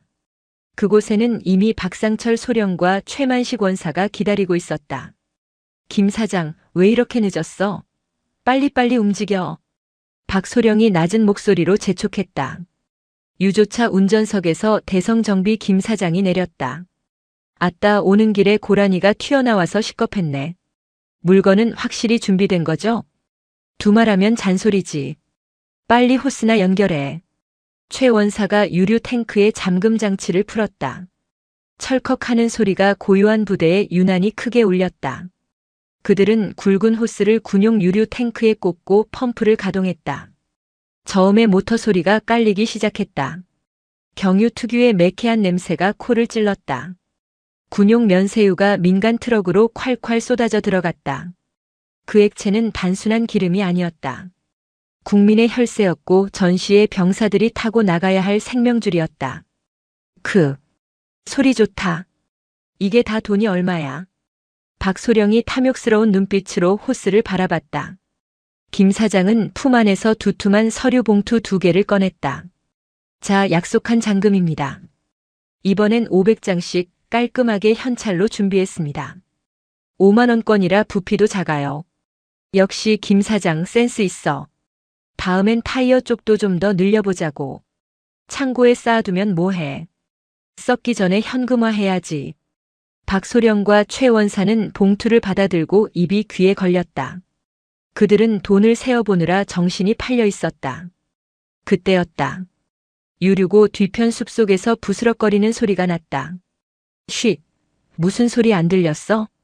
최 원사가 동작을 멈추고 숲 쪽을 노려봤다. 박소령도 긴장하여 봉투를 품에 숨겼다. 정적이 흘렀다. 고란이겠지. 여기 산 짐승 천지잖아. 쫄지 마, 행보관. 대대장도 없고 당직 사관도 자빠져 자는데 누가 우릴 봐? 박소령이 대수롭지 않게 넘겼다. 그들은 다시 낄낄거리며 담배에 불을 붙였다. 하지만 그 고라니는 야간 투시경을 착용한 CID 요원들이었다. 그들은 10m 거리 덤불 속에 엎드려 초고감도 카메라로 돈 봉투가 오가는 장면과 호스가 연결된 장면을 프레임 단위로 찍고 있었다. 무전기 이어폰을 낀 김희진의 귀에 요원의 목소리가 들려왔다. 타깃, 금품 수수 확인. 주유 80% 진행 중. 덮칠까요? 김희진은 어둠 속에 세워둔 자신의 SUV 안에서 핸들을 꽉 쥐었다. 아니, 호스 뺄 때까지 기다려. 놈들이 작전용 훈련 중이었다고 발뺌 못하게 기름이 민간 트럭에 완전히 들어간 걸 확인하고 덮친다. 시간이 영원처럼 흘렀다. 마침내 모터 소리가 멈추고 김 사장이 호스를 정리하기 시작했다. 박소령이 김 사장의 어깨를 두드리며 작별 인사를 건넸다. 수고했어. 내려가서 소주나 한잔하자고. 완벽한 범죄의 성공을 자축하려는 순간이었다. 자, 그럼 우린 이만. 김 사장이 트럭에 오르려는 찰나였다. 번쩍. 부대 구석 어둠 속에 숨어있던 SUV의 하이빔이 켜졌다. 강력한 LED 불빛이 박소령과 최원사, 김 사장을 정통으로 비췄다. 아, 뭐야? 세 사람은 비명을 지르며 눈을 가렸다. 갑작스러운 빛에 시야가 하얗게 멀어버렸다. SUV가 맹렬한 기세로 달려와 그들의 앞을 가로막았다. 차 문이 열리고 전투복을 입은 김희진이 천천히 걸어 나왔다. 그녀의 그림자가 하이빔 불빛을 받아 거대하게 길어지며 세 사람을 덮쳤다. 박상철 소령, 최만식 원사. 아주 부지런하네. 새벽 2시에 유류고 점검이라도 나왔나? 김희진의 목소리는 차분했지만 그 안에 서린 냉기는 영하 20도의 인제 날씨보다 더 차가웠다. 박소령은 눈을 껌뻑거리며 상황을 파악하려 애썼다. 네. 대대장님, 여기 어떻게? 아니, 몸도 안 좋으신 분이. 아파서 누워있으라고. 그래서 내 놈들이 내 부대 곳간을 다 털어먹는 동안 눈 감고 있으라고. 김희진이 한 발짝 더 다가갔다. 최 원사는 사색이 되어 뒷걸음질 치다 유류 호스에 걸려 넘어졌다. 품에 있던 돈 봉투가 바닥에 떨어지며 5만 원권 지폐 뭉치가 흙바닥에 흩어졌다. 이게. 최 원사가 허둥지둥 돈을 주워 담으려 했지만 손이 떨려 잡히지 않았다. 박소령은 억지로 표정을 관리하며 소리쳤다. 이건 오해입니다. 대대장님, 이거 비상급유 훈련 중이었습니다. 김 사장이 훈련 협조해 준 거고요. 저 돈은 훈련 수당. 비상급유 훈련? 훈련 계획서에도 없고 당직 사령한테 보고도 안 된 훈련을 민간 트럭 불러서 현찰 주고받으면서 하나? 그리고 저 차는 들어올 땐 빈 차였는데 나갈 땐 왜 꽉 차 있을까? 박소령은 말문이 막혔다. 그는 궁지에 몰린 쥐처럼 김 사장을 쳐다봤지만 김 사장은 이미 차 뒤에 숨어 벌벌 떨고 있었다. 김희진, 너 이럴 거야? 내가 누군 줄 알아? 나 3사단장님 조카야. 내가 감히 나를 건드리고 무사할 것 같아? 결국 박소령은 계급장과 인맥을 들먹이며 본색을 드러냈다. 그래. 잘났네. 근데 어쩌지? 여긴 군대고 내가 내 지휘관이야. 그리고 김희진이 손가락을 튕겼다. 체포해. 그 말과 동시에 숲속과 차량 뒤편에서 CID 요원들이 쏟아져 나왔다. 국방부 검찰단 광역수사대입니다. 박상철, 최만식, 김영철. 군용물 절도 업무상 횡령, 뇌물수수 혐의로 긴급 체포합니다. 이거 나. 이거 안 나. 야, 나 소령이야. 너네 어디 소속이야? 박소령이 발버둥 쳤지만 특수훈련을 받은 수사관들에게는 상대가 되지 않았다. 순식간에 팔이 뒤로 꺾이고 차가운 수갑이 채워졌다. 으악, 내 팔. 바닥에 처박힌 박소령의 얼굴이 흙투성이가 되었다. 그는 고개를 들어 김희진을 노려봤다. 너 후회할 거야. 내가 가만 안 둬. 여자라고 봐줬더니. 김희진은 흙바닥에 널브러진 박소령 앞에 쪼그리고 앉았다. 그리고 그의 귀에 대고 나직이 아주 또렷하게 속삭였다. 봐줘? 누가 누굴 봐줬다는 거지? 넌 날 군인이 아니라 여자로 봐서 방심했고 난 널 군인이 아니라 도둑놈으로 봐서 잡은 거야. 후회는 감방 가서 해. 거기선 밥은 꼬박꼬박 줄 테니까. 내가 병사들한테 먹였던 그 맹물국보다는 훨씬 맛있을 거다. 철컥. 김희진은 박소령의 전투복 주머니에서 또 다른 봉투 하나를 꺼냈다. 그가 몰래 챙겼던 뒷돈이었다. 이 돈은 국고로 환수한다. 그리고 너. 김희진은 차 뒤에 숨어있던 김 사장을 지목했다. 민간인이라고 안심하지 마. 군사시설 침입 및 군용물 절도 공범이야. 민간 검찰로 이송되면 더 재미있을 거야. 대성정비. 내일부로 압수수색 들어간다. 장부 태울 생각 마. 이미 다 확보했으니까. 김 사장은 그 자리에 주저앉아 오줌을 지렸다. 상황은 종료되었다. 요란한 사이렌 소리와 함께 추가 병력이 도착했다. 김희진은 팔짱을 낀 채 포승줄에 묶여 트럭에 태워지는 세 사람의 뒷모습을 지켜봤다. 아침 해가 떴지만 보급 수송대대는 폭격을 맞은 듯 아수라장이었다.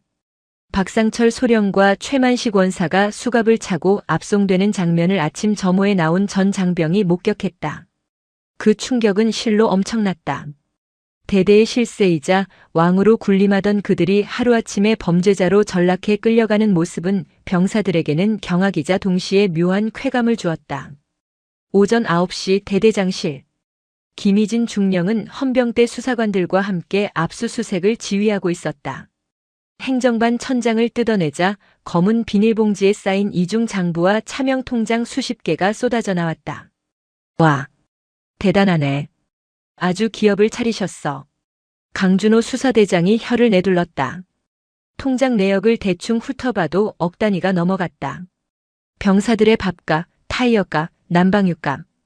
그 모든 것이 이 작은 통장들 속에 들어있었다. 그때 대대 연병장 위로 요란한 헬기 소리가 들려왔다. 사단장이었다. 사태가 국방부 직할 수사단까지 넘어갔다는 보고를 받고 사단장이 직접 헬기를 타고 날아온 것이다. 보통 일이 아니었다. 사단장은 헬기에서 내리자마자 굳은 표정으로 대대장실로 직행했다. 김희진 중령. 자네 지금 제정신인가? 사단장의 고함 소리가 복도를 울렸다. 김희진은 자리에서 일어나 경례를 올렸다. 충성. 충성? 지금 충성이 나와? 자네 나한테 보고도 없이 국방부 광수대를 끌어들여. 이게 우리 사단 망신시키는 꼴인 거 몰라서 이래. 사단장은 얼굴이 불그락 푸르락해져서 삿대질을 했다. 군대라는 조직은 폐쇄적이다. 내부 비리는 내부에서 조용히 징계하고 덮는 것이 관례였다. 그런데 김희진이 그 룰을 깨고 외부의 칼을 들이대어 사단의 치부를 만천하에 드러낸 것이다. 사단장님, 보고 드렸으면 조용히 덮으셨을 겁니까? 김희진의 반문에 사단장이 말문이 막혔다. 뭐라? 지난 3년입니다. 박소령과 최 원사가 부대를 갉아먹은 시간이요. 그동안 사단 감찰, 군수참모, 헌병대. 아무도 몰랐습니까? 아니면 알고도 모른 척 하신 겁니까? 제가 확인한 바로는 사단 군수처 간부들도 정기적으로 상납받은 정황이 있습니다. 이 사람이 지금 누굴 의심하는 거야? 의심이 아니라 확신입니다. 사단장님, 제 부하가 죽을 뻔했습니다. 재생 타이어가 터지고 브레이크가 파열돼서 낭떠러지로 떨어질 뻔했습니다. 병사들 밥상엔 맹물 소금국이 올라갑니다. 이게 사단 망신입니까? 이걸 덮는 게 진짜 망신 아닙니까? 김희진의 목소리는 떨리지 않았다. 그녀는 책상 위에 놓인 김영수 일병의 찢어진 정비복 조각과 썩은 식자재 사진들을 사단장 앞으로 밀었다. 전제 옷을 벗을 각오로 수사 요청했습니다. 지휘 책임 묻고 싶으시면 물으십시오. 하지만 제 부하들의 밥그릇과 목숨을 건드린 놈들은 단 한 놈도 살려둘 수 없습니다. 그게 제 방식이고 제가 배운 군인 정신입니다. 사단장은 김희진의 눈을 피하지 못했다. 그 눈에는 진급에 목매는 정치 군인의 눈빛이 아닌 진짜 야전 지휘관의 서슬 퍼런 도끼가 서려 있었다. 사단장은 한참 동안 사진들을 내려다보다가 깊은 한숨을 내쉬었다. 알았다. 수사 성역 없이 진행해. 사단 참모들이 연루됐건 누가 연루됐건 싹 다 잡아들여. 대신 대대 정상화 못 시키면 자네도 옷 벗을 각오해. 감사합니다. 정상화는 제 목숨 걸고 완수하겠습니다. 사단장이 돌아가자 김희진은 의자에 주저앉았다. 긴장이 풀리며 손이 떨려왔다. 하지만 쉴 틈이 없었다. 이제 썩은 살을 도려냈으니 새 살이 돋게 해야 했다. 강 팀장 계속해. 민간업체 대성정비랑 강원유통도 지금 바로 털어. 장부 한 장이라도 태우게 두면 안 돼. 라저. 바로 타격합니다. 그날 오후 인제 읍내의 유지라 불리던 김 사장의 사무실과 창고가 압수수색 당했다. 지역 사회가 발칵 뒤집혔다. 군납 비리의 거대한 카르텔이 일개 여성 중령의 손에 의해 박살이 나는 순간이었다. 한 달 후, 5월에 인제는 푸르렀다. 산에는 녹음이 우거졌고 부대로 불어오는 바람에는 더 이상 흙먼지가 아닌 아카시아 향기가 실려왔다. 점심시간 병사식당. 취사반 입구에서부터 고소하고 달콤한 냄새가 진동했다.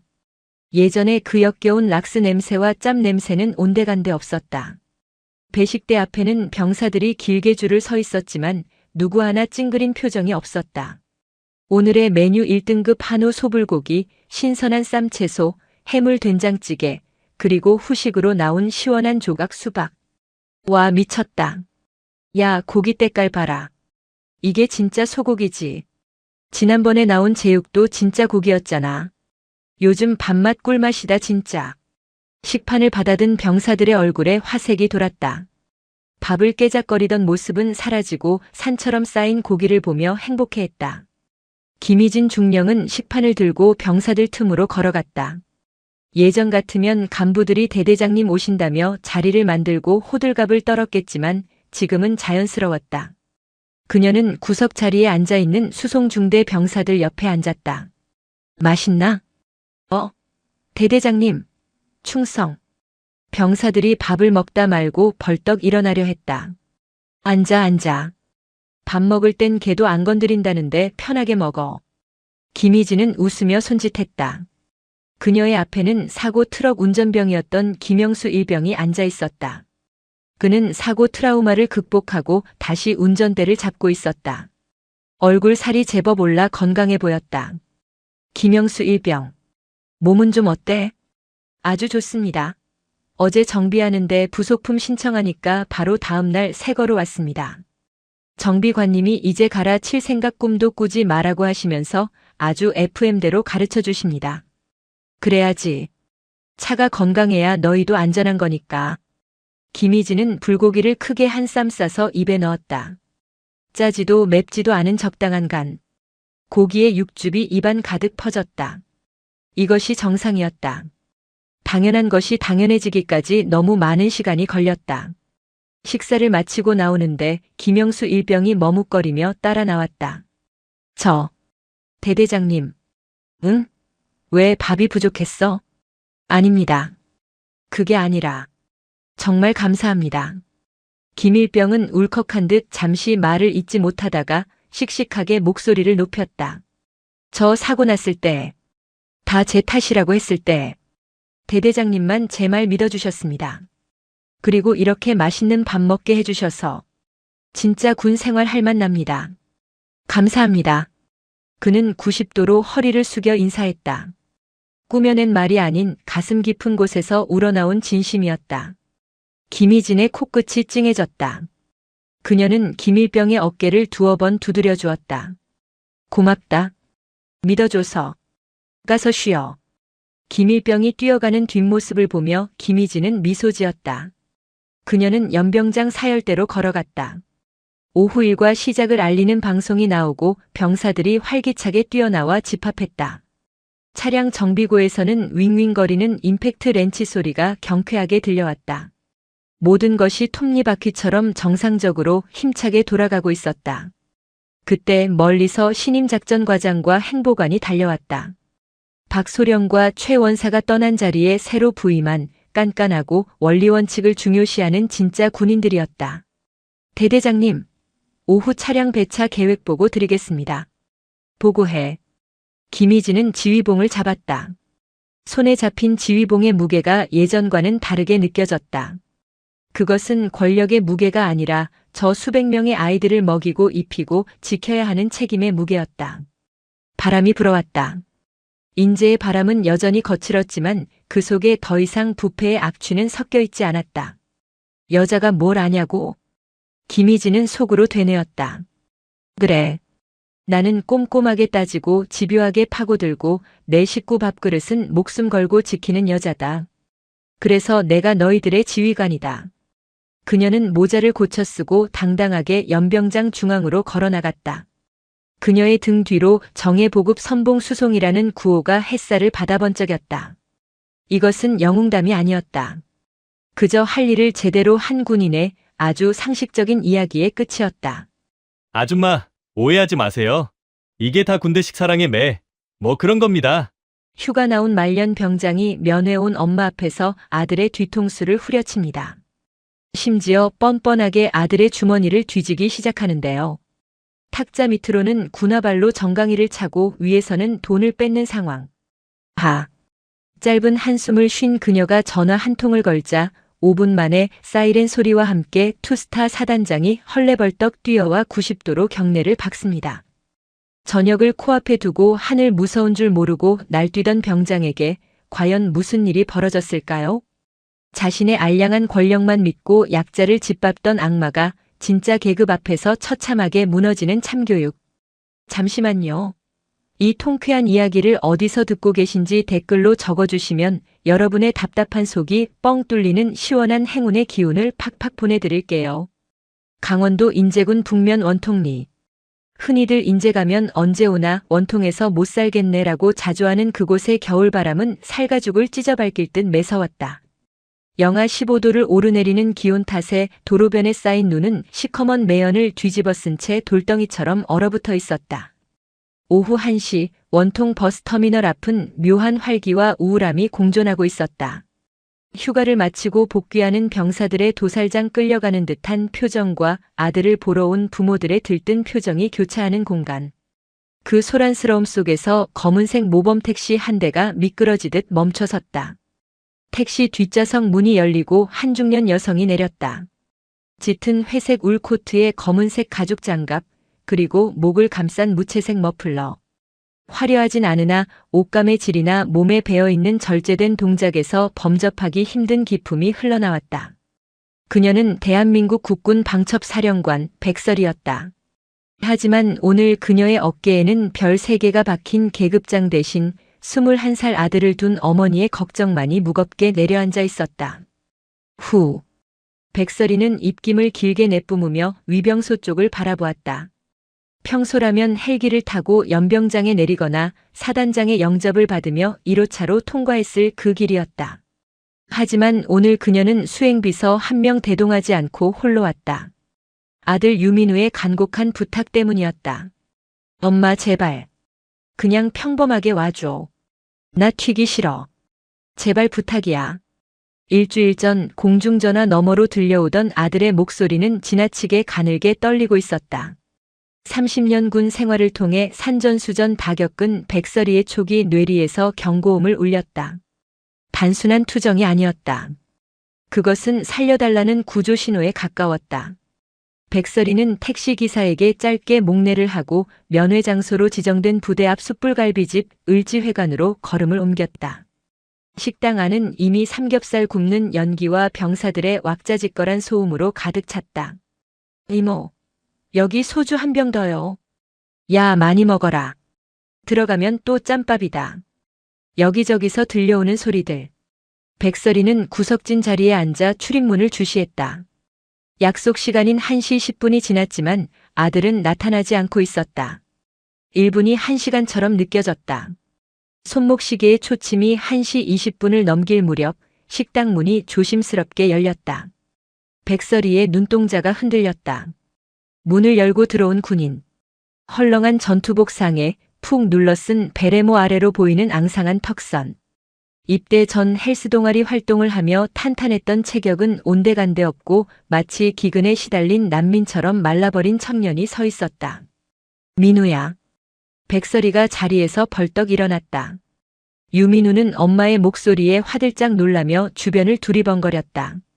마치 죄를 짓다 들킨 사람처럼 혹은 누군가 자신을 감시하고 있다는 듯한 불안한 눈빛이었다. 엄마. 민우가 절뚝거리며 다가왔다. 백설이는 본능적으로 아들의 걸음걸이가 부자연스럽다는 것을 눈치챘다. 왼쪽 다리에 무게를 싣지 못하고 있었다. 앉아, 일단 앉아. 너 왜 이렇게 말랐니? 다리는 왜 그래? 백설이가 아들의 손을 잡으려 했다. 그 순간 민우가 감전된 사람처럼 손을 뒤로 획 뺐다. 아니야. 훈련하다가 빙판길에서 넘어졌어. 괜찮아. 민우의 목소리는 갈라져 있었다. 백설이는 억장이 무너지는 것을 참으며 짐짓 태연하게 자리에 앉았다. 그래, 겨울엔 조심해야지. 뭐 먹고 싶어? 소갈비 시킬까? 아니, 그냥 돼지갈비 먹을래. 빨리 나오는 걸로. 민우는 계속해서 식당 입구와 시계를 번갈아 보았다. 주문한 고기가 나오고 숯불 위에 올려졌지만 민우는 젓가락을 들 생각도 하지 못했다. 그의 시선은 허공 어딘가를 부유하고 있었다. 민우야. 엄마 봐. 백설이가 낮고 단호한 목소리로 불렀다. 그제야 민우가 엄마와 눈을 마주쳤다. 눈밑이 검게 죽어 있었고 흰자 위에는 실핏줄이 터져 붉게 충혈되어 있었다. 수면 부족, 영양실조, 그리고 극도의 스트레스. 너 무슨 일 있지? 엄마한테 말해. 부대에서 누가 괴롭혀? 아니라니까. 그런 거 없어. 그냥 내가 적응을 잘 못해서 그래. 민우가 신경질적으로 반응하며 물컵을 집어들었다. 하지만 손이 너무 심하게 떨려 물이 테이블 위로 찰랑거렸다.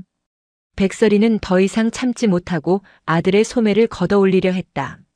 손 좀 보자. 왜 이렇게 떨어? 하지 마.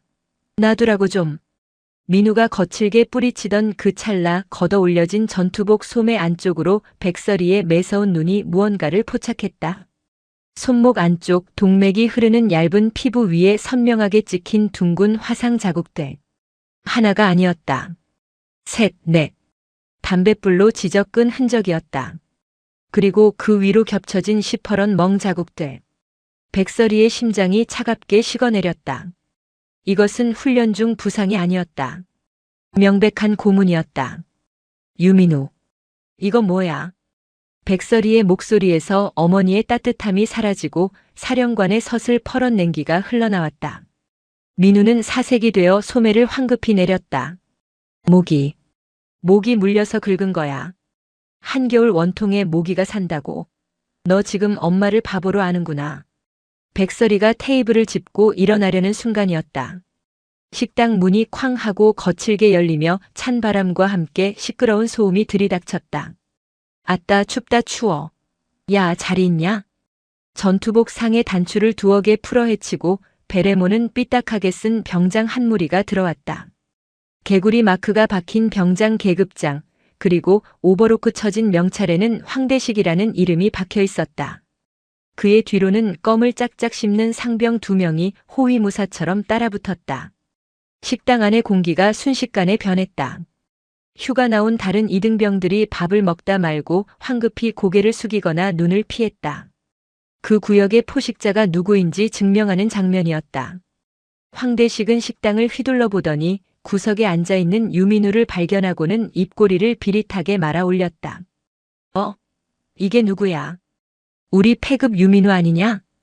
그 목소리를 듣는 순간 유민우의 몸이 딱딱하게 굳었다. 반사적으로 젓가락을 내려놓고 벌떡 일어나 차렷 자세를 취했다. 충성. 이병 유민우. 식사 중이었습니다. 목소리가 찢어질 듯 컸지만 공포에 질린 비명처럼 들렸다. 황대식은 킬킬거리며 성큼성큼 다가왔다. 흑투성이 전투화를 신은 채 백설이가 앉아있는 테이블 옆까지 거리낌 없이 걸어왔다. 앉아. 임마. 밖에서 보니까 반갑네? 어머니 오셨냐? 황대식은 백설이를 훑어보았다. 그의 눈빛에는 어른에 대한 공경심 따위는 없었다. 그저 돈 좀 있어 보이는 아줌마 혹은 먹잇감의 보호자 정도로 인식하는 끈적한 시선이었다.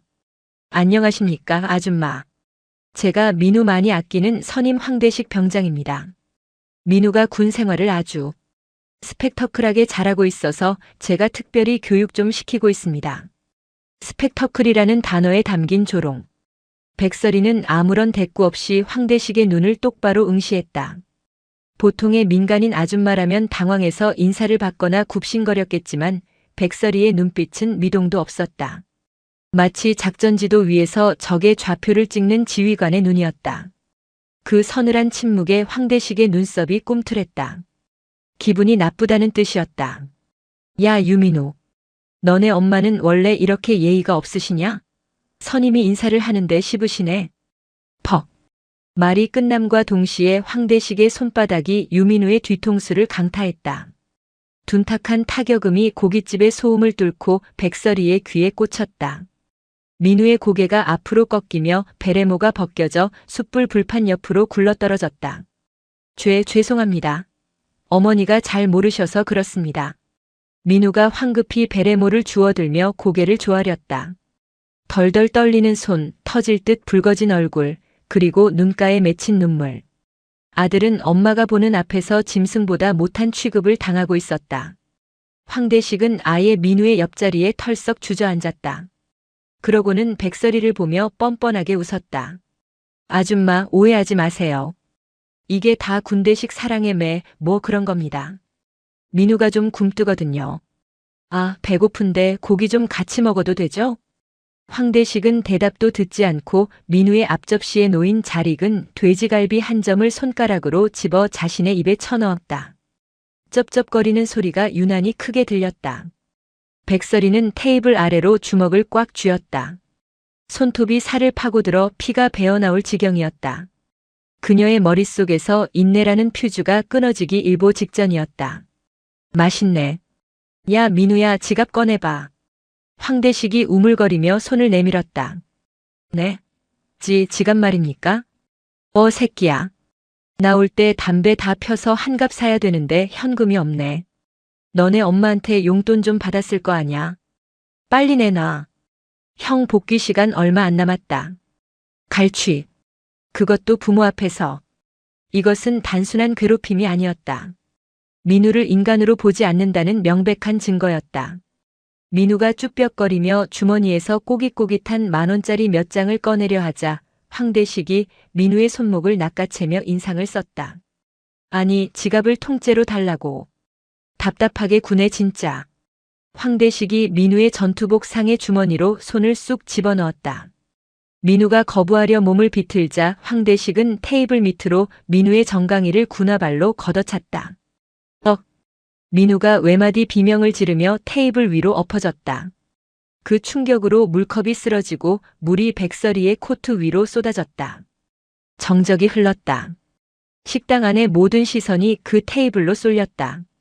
황대식은 잠시 멈칫하더니 이내 적반하장으로 소리쳤다. 아씨야, 너 때문에 어머니 옷 다 젖었잖아. 똑바로 안 해? 그때였다. 그 손때. 낮지만 식당 안의 공기를 얼어붙게 만드는 목소리가 들렸다. 백설이가 천천히 자리에서 일어났다. 젖은 코트를 털 생각조차 하지 않은 채 그녀의 눈은 오직 황대식이라는 목표물에 고정되어 있었다. 뭐요? 황대식이 어이없다는 듯 고개를 돌렸다. 내 아들 몸에 손대지 말라고 했다. 그리고 그 더러운 손 당장 주머니에서 빼. 백설이의 눈빛이 바뀌었다. 그것은 더 이상 아들을 걱정하는 어머니의 눈이 아니었다.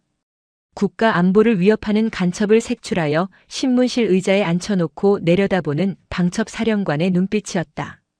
너 이름이 황대식이라고 했나? 백설이가 한 걸음 다가갔다. 그 기세에 눌려 황대식의 뒤에 서 있던 상병들이 저도 모르게 뒷걸음질 쳤다. 지금 이 순간부터 내 군 생활은 내가 끝장낸다. 원통의 칼바람보다 더 차가운 선전포고였다. 지금 이 순간부터 내 군 생활은 내가 끝장낸다. 백설이의 선전포고는 갈빗집의 소음을 뚫고 황대식의 고막에 정확히 꽂혔다. 하지만 그 경고는 황대식에게 위협이 아닌 코미디로 받아들여졌다. 그는 잠시 멍하니 있다가 배를 잡고 낄낄거리기 시작했다. 푸하하. 야, 들었냐? 이 아줌마가 내 군 생활을 끝장내신단다.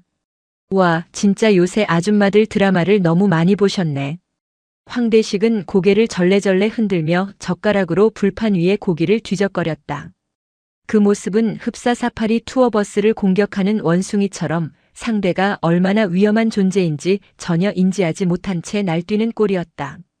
아줌마, 여기가 사회인 줄 아세요? 여기는 강원도 인제군 원통입니다. 민간인 통제구역 코앞이라고요. 당신이 밖에서 뭐 학부모회 회장을 하든 부녀회장을 하든 여기선 제가 법이고 제가 왕입니다. 아시겠어요? 황대식은 들고 있던 소주잔을 바닥에 팍 소리나게 쏟아버렸다. 튀어오른 소주 방울이 백설이의 구두를 적셨다. 명백한 도발이었다. 어머니, 제발요. 그만하세요. 제가 잘못했어요. 유민우가 사색이 되어 백설이의 팔을 붙잡았다. 아들의 손은 얼음장처럼 차가웠고 땀으로 축축했다. 민우야, 비켜라. 엄마 제발. 나 부대 들어가서 죽는 꼴 보고 싶어서 그래. 황 병장님 죄송합니다. 저희 어머니가 갱년기라 감정 조절이 잘 안 되셔서. 민우는 울먹이며 황대식에게 고개를 숙였다. 살기 위해 엄마를 미친 사람 취급해야 하는 아들의 비참함. 백설이의 가슴 속에서 뜨거운 용암이 치솟았다. 이것은 단순한 모욕을 넘어선 인격 살인이었다. 황대식은 턱을 괴고 그 광경을 즐겼다. 야 유민우, 너 효자다. 근데 어쩌냐? 내 엄마가 선을 넘으셨네. 너 오늘 복귀하면 알지? 세탁실로 바로 튀어와라. 세탁기 안에 좀 들어가 있어야겠다.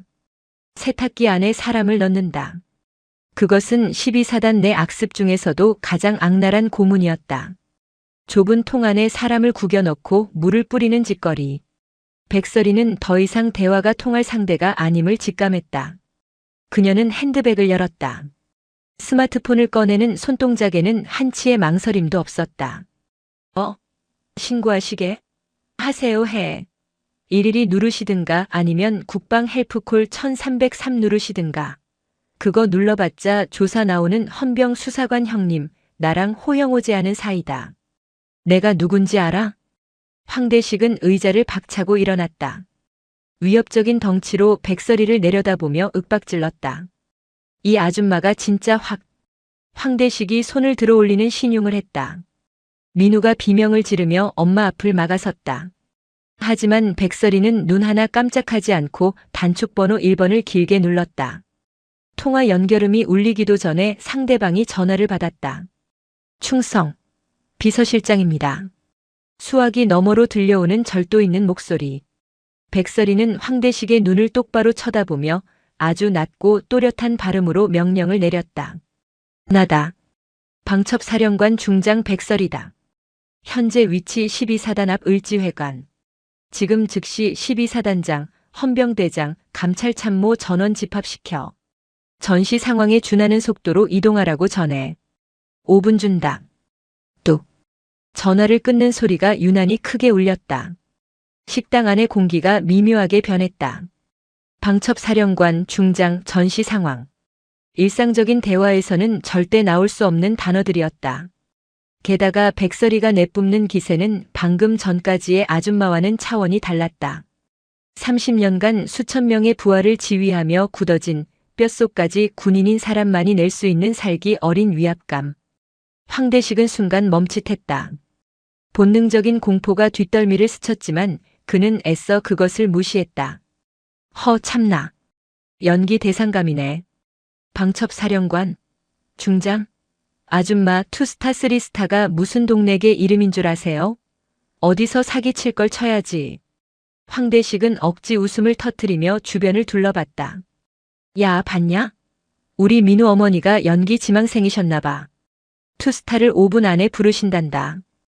야, 5분 뒤에 아무도 안 오면 아줌마가 우리 술값 다 내는 겁니다. 오케이? 그때였다.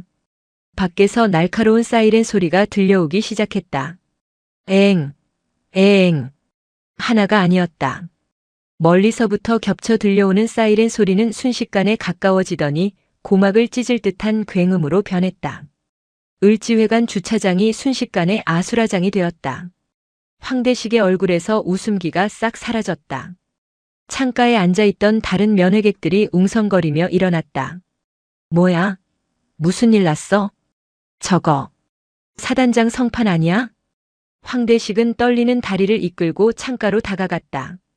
그리고 자신의 눈을 의심했다. 붉은색 성판에 별 2개가 선명한 검은색 세단, 그 뒤를 따르는 헌병대 순찰차 3대 그리고 무장병력을 태운 5분 대기조 트럭까지. 12사단 본부의 핵심 전력이 고작 고깃집 하나를 포위하고 있었다. 설마. 황대식의 입술이 파르르 떨렸다. 뒤에 있던 상병들은 이미 얼굴이 하얗게 질려 뒷문으로 도망칠 구멍을 찾고 있었다. 식당 출입문이 부서질 듯 열렸다. 전원 동작 그만. 그대로 대기. 헌병들이 들이닥치며 식당 내부를 장악했다.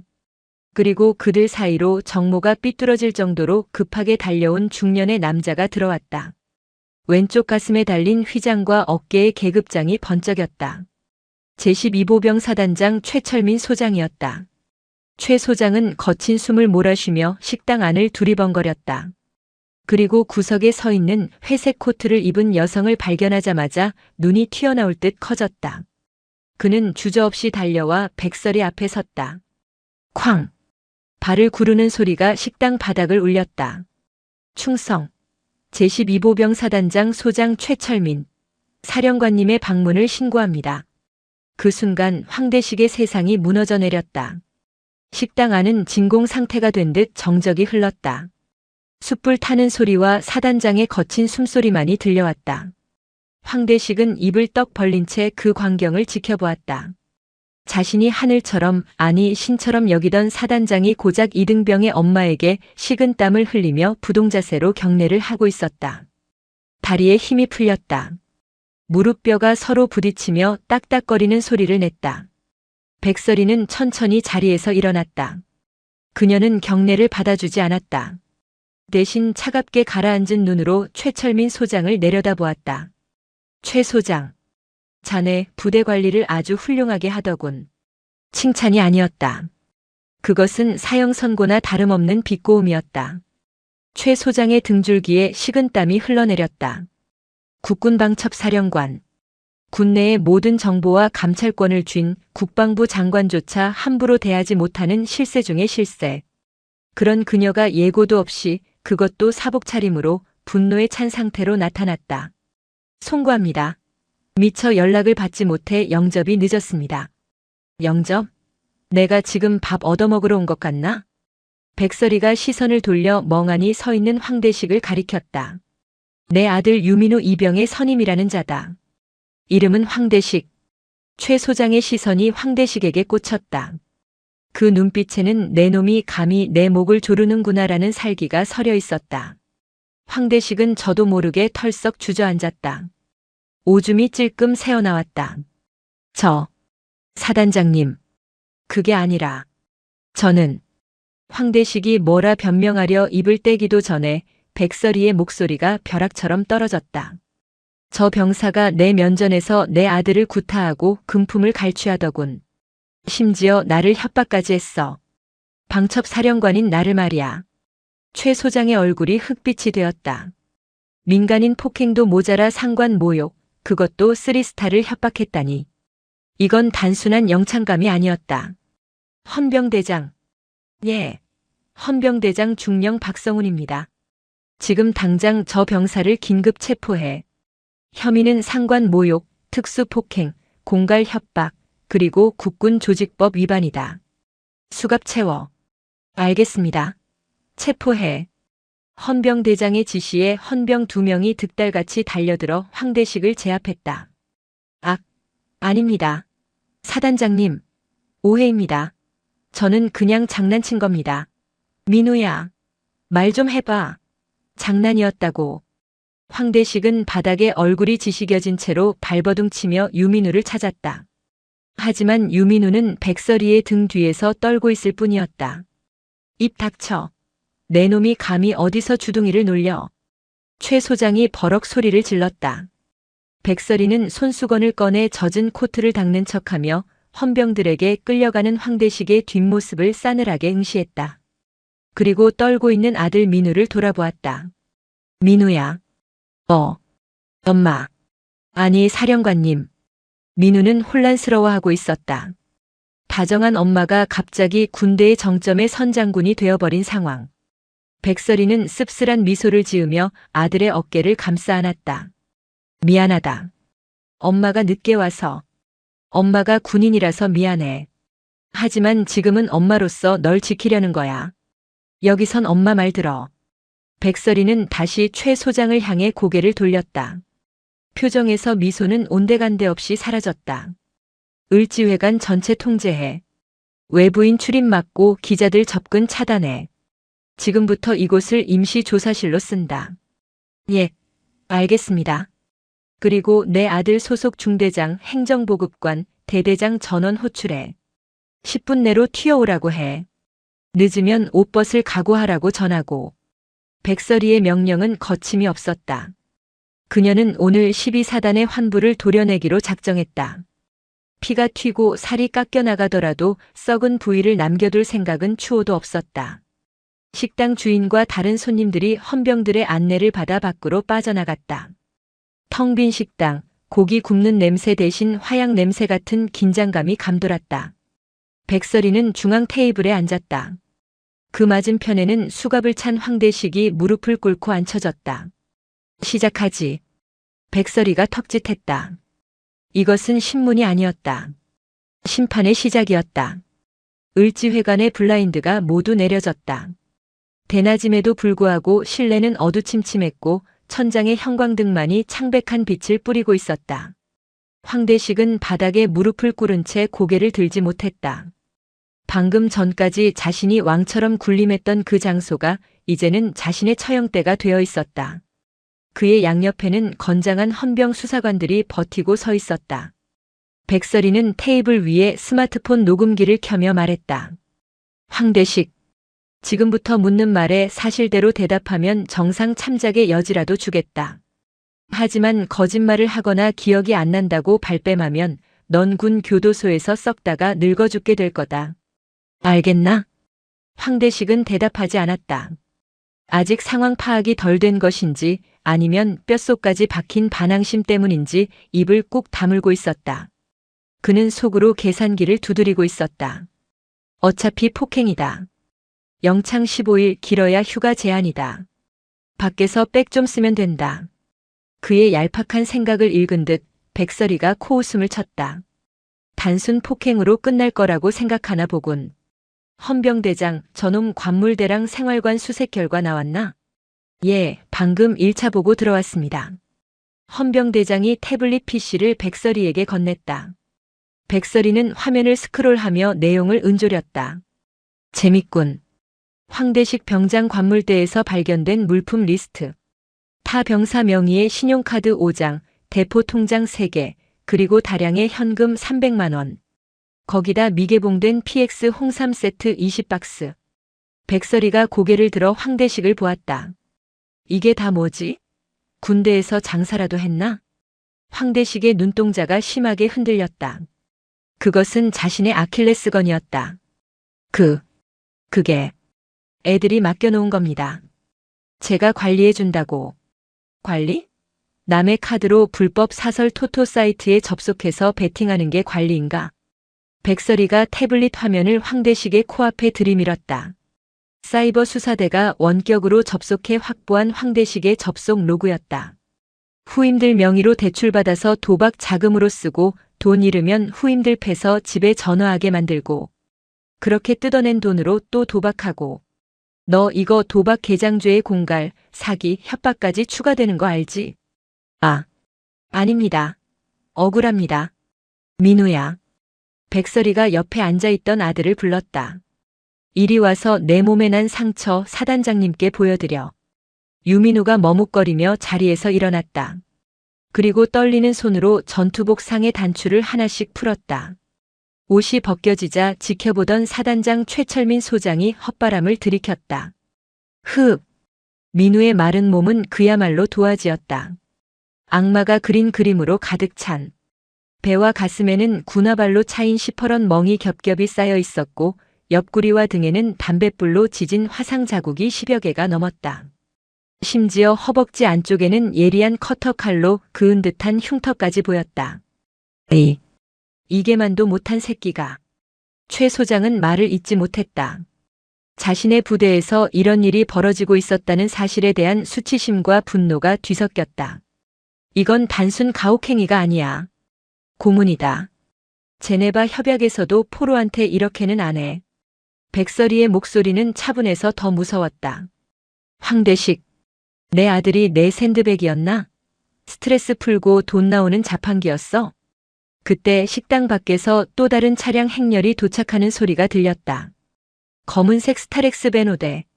번호판도 없고 부대 마크도 없는 일명 방첩사 기동 타격대 차량이었다. 문이 열리고 검은색 전술 조끼를 입은 요원들이 들이닥쳤다. 그들의 등에는 국군방첩 사령부라는 글자가 선명하게 박혀 있었다. 사령관님, 수사단 도착했습니다. 수사단장이 백설이에게 격려했다. 좋아. 지금 즉시 12사단 영연대 영대대로 진입해. 목표는 황대식과 관련된 모든 인원이다. 동기, 후임, 그리고 이를 방조한 간부들까지 싹 다 잡아들여. 압수수색 영장은 국방부 장관 승인받아서 날아오고 있으니까 선조치 후보고해. 예, 알겠습니다. 요원들이 썰물처럼 빠져나갔다. 그 모습을 보며 황대식은 비로소 깨달았다. 자신이 건드린 것은 단순한 이등병의 엄마가 아니라 대한민국 군대라는 거대한 시스템 그 자체라는 것을. 먹이사슬의 최상위 포식자가 진짜 이빨을 드러낸 순간 하위 포식자는 그저 한 끼 식사거리에 불과했다. 자, 이제 시작이야. 2라운드 가자. 백설이는 싸늘하게 웃으며 다음 타깃을 지목했다. 식당 문이 열리고 얼굴이 하얗게 질린 대대장과 중대장, 행정보급관이 줄지어 들어오고 있었다. 그들의 다리는 이미 풀려 있었다. 을지회관은 더 이상 고깃집이 아니었다. 테이블마다 노트북과 수사 서류가 산더미처럼 쌓인 야전 지휘소로 변해 있었다. 방첩사 수사요원들은 식당 주방까지 점거하여 디지털 포렌식 장비를 가동하고 있었다. 백설이는 중앙 테이블에서 갓 출력된 따끈따끈한 보고서를 넘기고 있었다. 종이 한 장 한 장이 넘어갈 때마다 그녀의 미간 주름은 깊어졌다. 그것은 단순한 비리가 아닌 피로 쓰인 기록이었다. 사령관님, 이것 좀 보셔야겠습니다. 수사단장 김대령이 낡은 서류철 하나를 들고 다가왔다. 표지에는 202X년 부대 사건 사고 처리부라고 적혀 있었고 대외비 도장이 희미하게 찍혀 있었다. 6개월 전 황대식 병장이 소속된 3중대에서 발생한 계단 실족 사고 기록입니다. 백설이가 서류를 받아들었다. 일병 박정훈. 야간 점호 준비 중 급하게 이동하다가 계단에서 발을 헛디뎌 굴러떨어짐. 좌측 대퇴골 복합골절 및 십자인대 파열. 의병 제대 조치. 겉보기엔 흔한 군대 내 안전사고였다. 하지만 백설이의 눈은 첨부된 엑스레이 사진과 군의관 소견서의 작은 글씨를 놓치지 않았다. 김대령.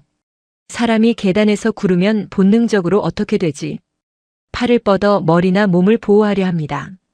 손목이나 팔꿈치에 타박상이 남는 게 일반적입니다. 그런데 이 엑스레이를 봐. 상체는 너무 깨끗해. 마치 차렷 자세로 떨어진 것처럼. 다리만 박살이 났어. 백설이의 목소리가 낮게 깔렸다. 이건 실수로 구른 게 아니야. 누군가 뒤에서 밀었거나 아니면 더 이상 맞기 싫어서 스스로 뛰어내린 거지. 수사단장이 침통한 표정으로 고개를 끄덕였다. 맞습니다. 저희가 박정훈 일병과 당시 같은 생활관을 썼던 전역자를 긴급 수소문해서 통화했습니다. 증언이 나왔습니다. 수사단장이 녹음 파일을 재생했다. 스피커를 통해 떨리는 목소리가 흘러나왔다. 그거 사고 아니에요. 정훈이 황 병장한테 매일 맞았어요. 그날도 점호 청소 똑바로 안 했다고 화장실로 끌려가서 나오면서 울더라고요. 다리가 부러져서라도 집에 가고 싶다고. 차라리 병신이 되는 게 낫다고. 을지회관 안에 무거운 정적이 감돌았다. 살기 위해 스스로 다리를 부러뜨려야 했던 21살 청년의 절규. 그리고 그걸 알면서도 안전사고로 덮어버린 지휘관들. 백설이는 입술을 깨물었다. 피맛이 났다. 더 있어? 또 덮은 거 뭐 있나? 하나 더 있습니다. 3개월 전 이등병이 국방 헬프콜에 황대식의 가혹행위를 신고한 적이 있습니다. 그런데 수사단장이 태블릿 화면을 띄웠다. 인트라넷 망에 남아있는 로그 기록이었다. 신고가 접수된 지 30분 만에 삭제되었습니다. 그리고 신고자였던 김민수 이병은 일주일 뒤에 최전방 GOP 대대로 전출되었습니다. 명분은 전투병력 보강이었지만 사실상 유배였습니다. 백설이의 주먹이 테이블을 쾅 내리쳤다. 신고자를 보호하기는커녕 쫓아내. 내부 고발자를 제거해서 입을 막아. 이게 대한민국 육군이야? 조폭 집단이지. 그녀의 분노는 극에 달했다. 신고가 묵살되고 신고자가 사라지는 것을 본 병사들은 학습했을 것이다. 신고해봤자 나만 죽는다. 아무도 나를 도와주지 않는다. 그 절망적인 침묵이 황대식이라는 괴물을 키운 자양분이었다. 백설이는 옆에 서 있던 12사단장 최철민 소장을 노려보았다. 최 소장은 고개를 들지 못했다. 사색이 된 얼굴로 식은땀만 흘리고 있었다. 최 소장. 자네 부대 감찰참모, 인사참모, 그리고 저 기록에 도장 찍은 군의관까지 싹 다 불러. 이건 직무유기가 아니라 범죄은닉이야. 공범이라고. 예, 알겠습니다. 당장 소환하겠습니다. 그리고 그 다리 부러진 박정훈 일병, 지금 민간인이겠지만 찾아가.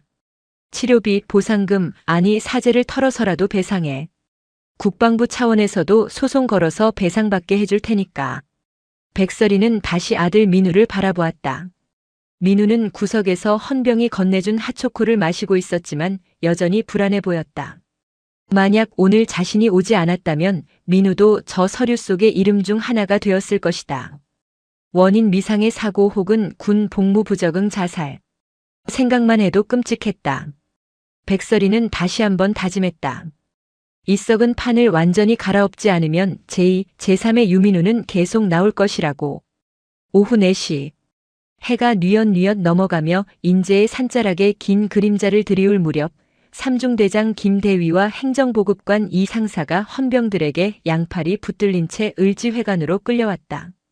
두 사람은 억울하다는 표정으로 땀을 뻘뻘 흘리고 있었다. 특히 배가 나온 행정보급관은 씩씩거리며 소리쳤다. 아니, 이게 무슨 짓입니까? 제가 뭘 잘못했다고. 애들끼리 싸운 걸 가지고 간부한테 이러면 됩니까? 앉아. 백설이의 짧은 명령. 두 간부는 강제로 의자에 앉혀졌다. 그들 앞에는 백설이와 사단장 최철민, 그리고 포승줄에 묶인 황대식이 있었다. 사단장님. 중대장입니다. 이거 정말 오해입니다. 황 병장이 좀 거칠긴 해도 애가 리더십이 있어서 중대를 잘 이끌었습니다. 훈련 성적도 좋고요. 김대위가 최 소장에게 매달리듯 변명했다. 하지만 최 소장은 싸늘하게 외면했다. 입 다물어. 내 놈이 말하는 리더십이 후임병 갈취하고 패는 거냐? 아니, 그게 아니라. 요즘 애들이 워낙 말을 안 들어서 군기 잡으려면 어쩔 수 없이. 이 상사.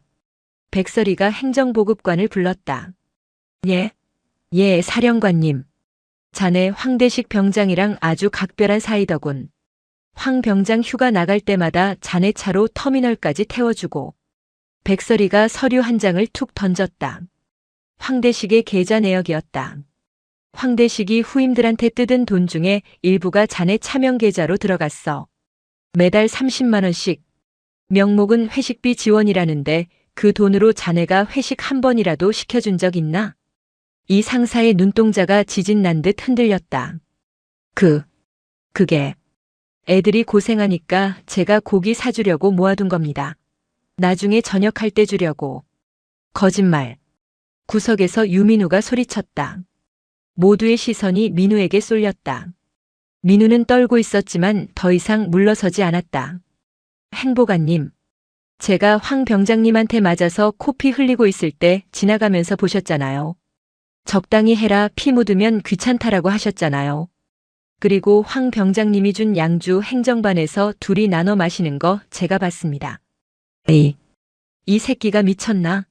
야, 너 이등병이 어디서 간부한테. 이 상사가 벌떡 일어나려다 헌병에게 제압당해 어깨가 꺾였다. 백설이가 천천히 걸어와 이 상사의 코앞에 섰다.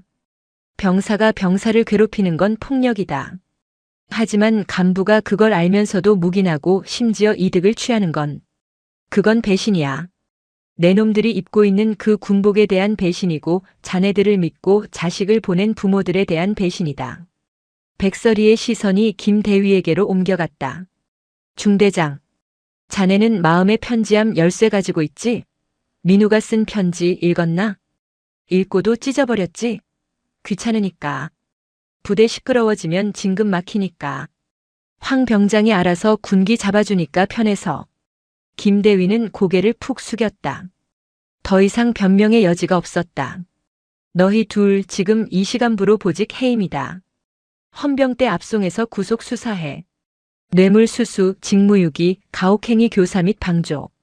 군 검찰에서 징역 5년 이상 구형하도록 내가 직접 지시하겠다. 연금? 기대하지 마. 퇴직금도 없을 줄 알아. 사령관님, 잘못했습니다. 한 번만 봐주십시오. 처자식이 있습니다. 이 상사가 바닥에 머리를 찌우며 울부짖었다. 하지만 백설이는 눈 하나 깜짝하지 않았다. 처자식? 내 아들도 내 처자식이야. 너희가 짓밟은 병사들도 누군가의 귀한 자식들이고. 끌고 가. 헌병들이 두 간부를 질질 끌고 나갔다. 그들의 비명소리가 복도 끝으로 사라질 때까지 황대식은 고개를 들지 못했다.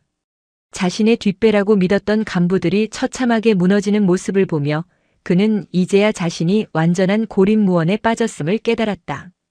자, 이제 너만 남았네. 황대식. 백설이가 황대식을 내려다보았다. 을지회관의 밤은 깊었지만 수사는 이제 정점을 향해 가고 있었다. 백설의 중장은 사단장실 소파에 앉아 법무참모가 가져온 법전들을 훑어보고 있었다. 사령관님. 법무참모가 조심스럽게 입을 열었다. 황대식 병장의 전역이 3일 남았습니다. 통상적인 절차라면 일단 전역을 시키고 사건을 민간 경찰과 검찰로 이첩해서 수사를 받게 하는 것이 관례입니다. 부대 부담도 줄일 겸. 관례? 백설이가 법전을 탁 덮으며 법무참모를 쏘아보았다. 민간으로 넘기면 어떻게 될지 몰라서 그래. 초범이고 반성문 쓰고 변호사 써서 합의하면 집행유예로 풀려날 게 뻔해. 그럼 그놈은 술 마시면서 군대 별거 아니네 떠들고 다니겠지. 백설이는 자리에서 일어나 창밖을 가리켰다. 나는 그 꼴 못 본다. 내 아들뿐만 아니라 군대에 자식 보낸 부모들을 우롱하는 거야. 하오나 전역을 막을 법적 근거가 군인사법 제40조 사항. 형사사건으로 수사 중이거나 재판 중인 자는 전역을 보류할 수 있다. 백설이는 이미 법적 검토를 끝낸 상태였다. 지금 당장 황대식에 대해 구속영장 청구해. 혐의는 특수가혹행위, 공갈, 협박, 상습도박, 그리고 뇌물공여. 도주 및 증거인멸 우려가 있다고 적시하고. 구속. 말씀이십니까? 그래. 구속영장이 발부되면 신분은 피의자로 전환되고 전역은 자동으로 정지된다. 재판 끝날 때까지 놈은 군인 신분이야. 민간 법원이 아니라 군사법원 세워서 군 형법의 매운맛을 보여줘. 사단장 최철민 소장이 마른 침을 삼켰다. 민간 법원보다 군사법원이 형량이 훨씬 세고 엄격하다는 건 군인이라면 누구나 아는 사실이었다. 그리고 법무참모 똑바로 들어. 이 사건 합의는 없다. 내가 피해자 부모 자격으로 탄원서 낼 거야. 검찰관한테 전해. 구형량 최대치로 때리라고. 집행유예 따위 나오면 내가 군 법무관들 옷 다 벗길 줄 알아. 아, 알겠습니다. 지시대로 하겠습니다. 그 시각 헌병대 유치장에 갇혀있던 황대식은 철창 너머로 들려오는 헌병 수사관의 통보에 절규했다. 뭐? 구속? 야, 나 3일 뒤면 전역이야. 민간인이라고. 황대식, 넌 이제 전역 못해. 재판 끝나고 형 확정될 때까지 넌 군인이다. 아니, 군인도 아니지. 넌 이제 미결수다. 헌병이 황대식의 가슴에 달려있던 병장 계급장을 뜯어냈다. 이거나. 우리 엄마 불러. 변호사 부르라고. 황대식은 철창을 붙잡고 발악했지만 돌아오는 건 차가운 수갑뿐이었다. 사회로 나가는 문은 영원히 닫혔다. 그가 그토록 기다리던 저녁 날짜는 이제 구속 1일 차라는 새로운 카운트다운으로 바뀌어 있었다. 군사법원의 판결은 신속하고 냉혹했다. 판결을 선고한다. 피고인 황대식을 징역 1년 6월에 처한다. 이 판결이 확정될 때까지 피고인을 구속한다. 땅, 땅, 땅. 군판사의 의사봉 소리가 법정의 공기를 갈랐다. 황대식의 다리가 풀렸다. 방청석에 앉아있던 그의 어머니가 비명을 지르며 실신했다. 아, 안 돼. 판사님, 우리 대식이 3일 뒤면 제대예요. 1년 6개월이라니요. 하지만 헌병 교도관들은 감정이 없었다. 그들은 멍하니 서 있는 황대식의 양팔을 거칠게 낚아챘다. 피고인 이동합니다. 자, 잠깐만요. 저 집에 못 가요? 저 저녁은요? 저녁증은요? 황대식이 헛소리처럼 중얼거렸다. 교도관은 대답 대신 그의 손목에 차가운 수갑을 채웠다. 그 소름 끼치는 금소금이 황대식의 군 생활, 아니 20대 청춘의 종말을 알리는 종소리였다. 경기도 이천시 국군교도소 신입 수용동. 황대식은 태어나서 처음으로 갈색 수의를 입었다. 거울 속에 비친 자신의 모습은 더 이상 대한민국 육군 병장이 아니었다. 왼쪽 가슴에 붙어있던 병장 황대식이라는 자랑스러운 명찰은 뜯겨나갔고 그 자리에는 흰색 천에 검은 글씨로 쓰인 2405라는 숫자만이 박음질되어 있었다. 2405번. 여기가 내 방이다. 교도관이 가리킨 곳은 1.5평 남짓한 독방이었다.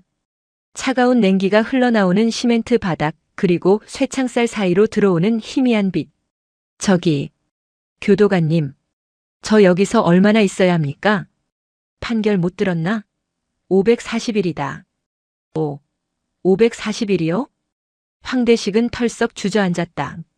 친구들은 복학하고 여행 가고 취업 준비를 할 그 시간 동안 자신은 이 좁은 방에서 썩어야 한다. 들어가. 교도관이 그를 밀어넣고 철문을 닫았다. 쾅. 육중한 철문이 닫히는 소리가 복도를 울렸다. 황대식은 철문에 매달려 밖을 보려 했지만 보이는 건 굳게 닫힌 회색 문뿐이었다. 꺼내줘. 잘못했어요. 민우야. 민우야 한 번만 살려줘. 사령관님. 제발이요. 그가 아무리 목이 터져라 비명을 질러도 대답하는 이는 없었다.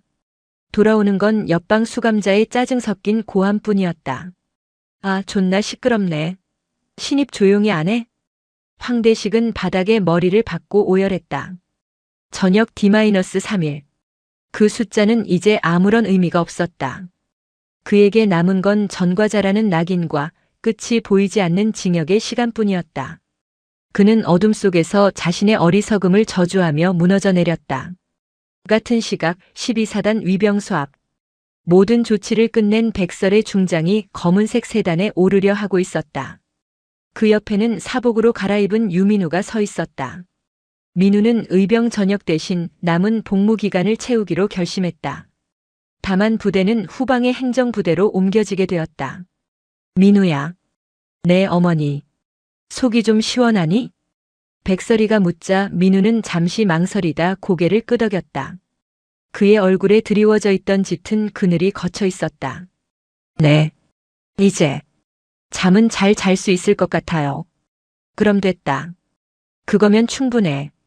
백설이는 아들의 어깨를 한번 꽉 잡아주고는 차에 올랐다. 차창 밖으로 보이는 인제 원통의 하늘은 유난히 시리도록 파랗다. 누군가에게는 지옥 같은 감옥의 시작이었지만 누군가에게는 비로소 숨을 쉴 수 있는 진정한 봄의 시작이었다. 백설이는 운전병에게 짧게 명령했다. 출발해. 검은색 세단이 미끄러지듯 위병소를 빠져나갔다.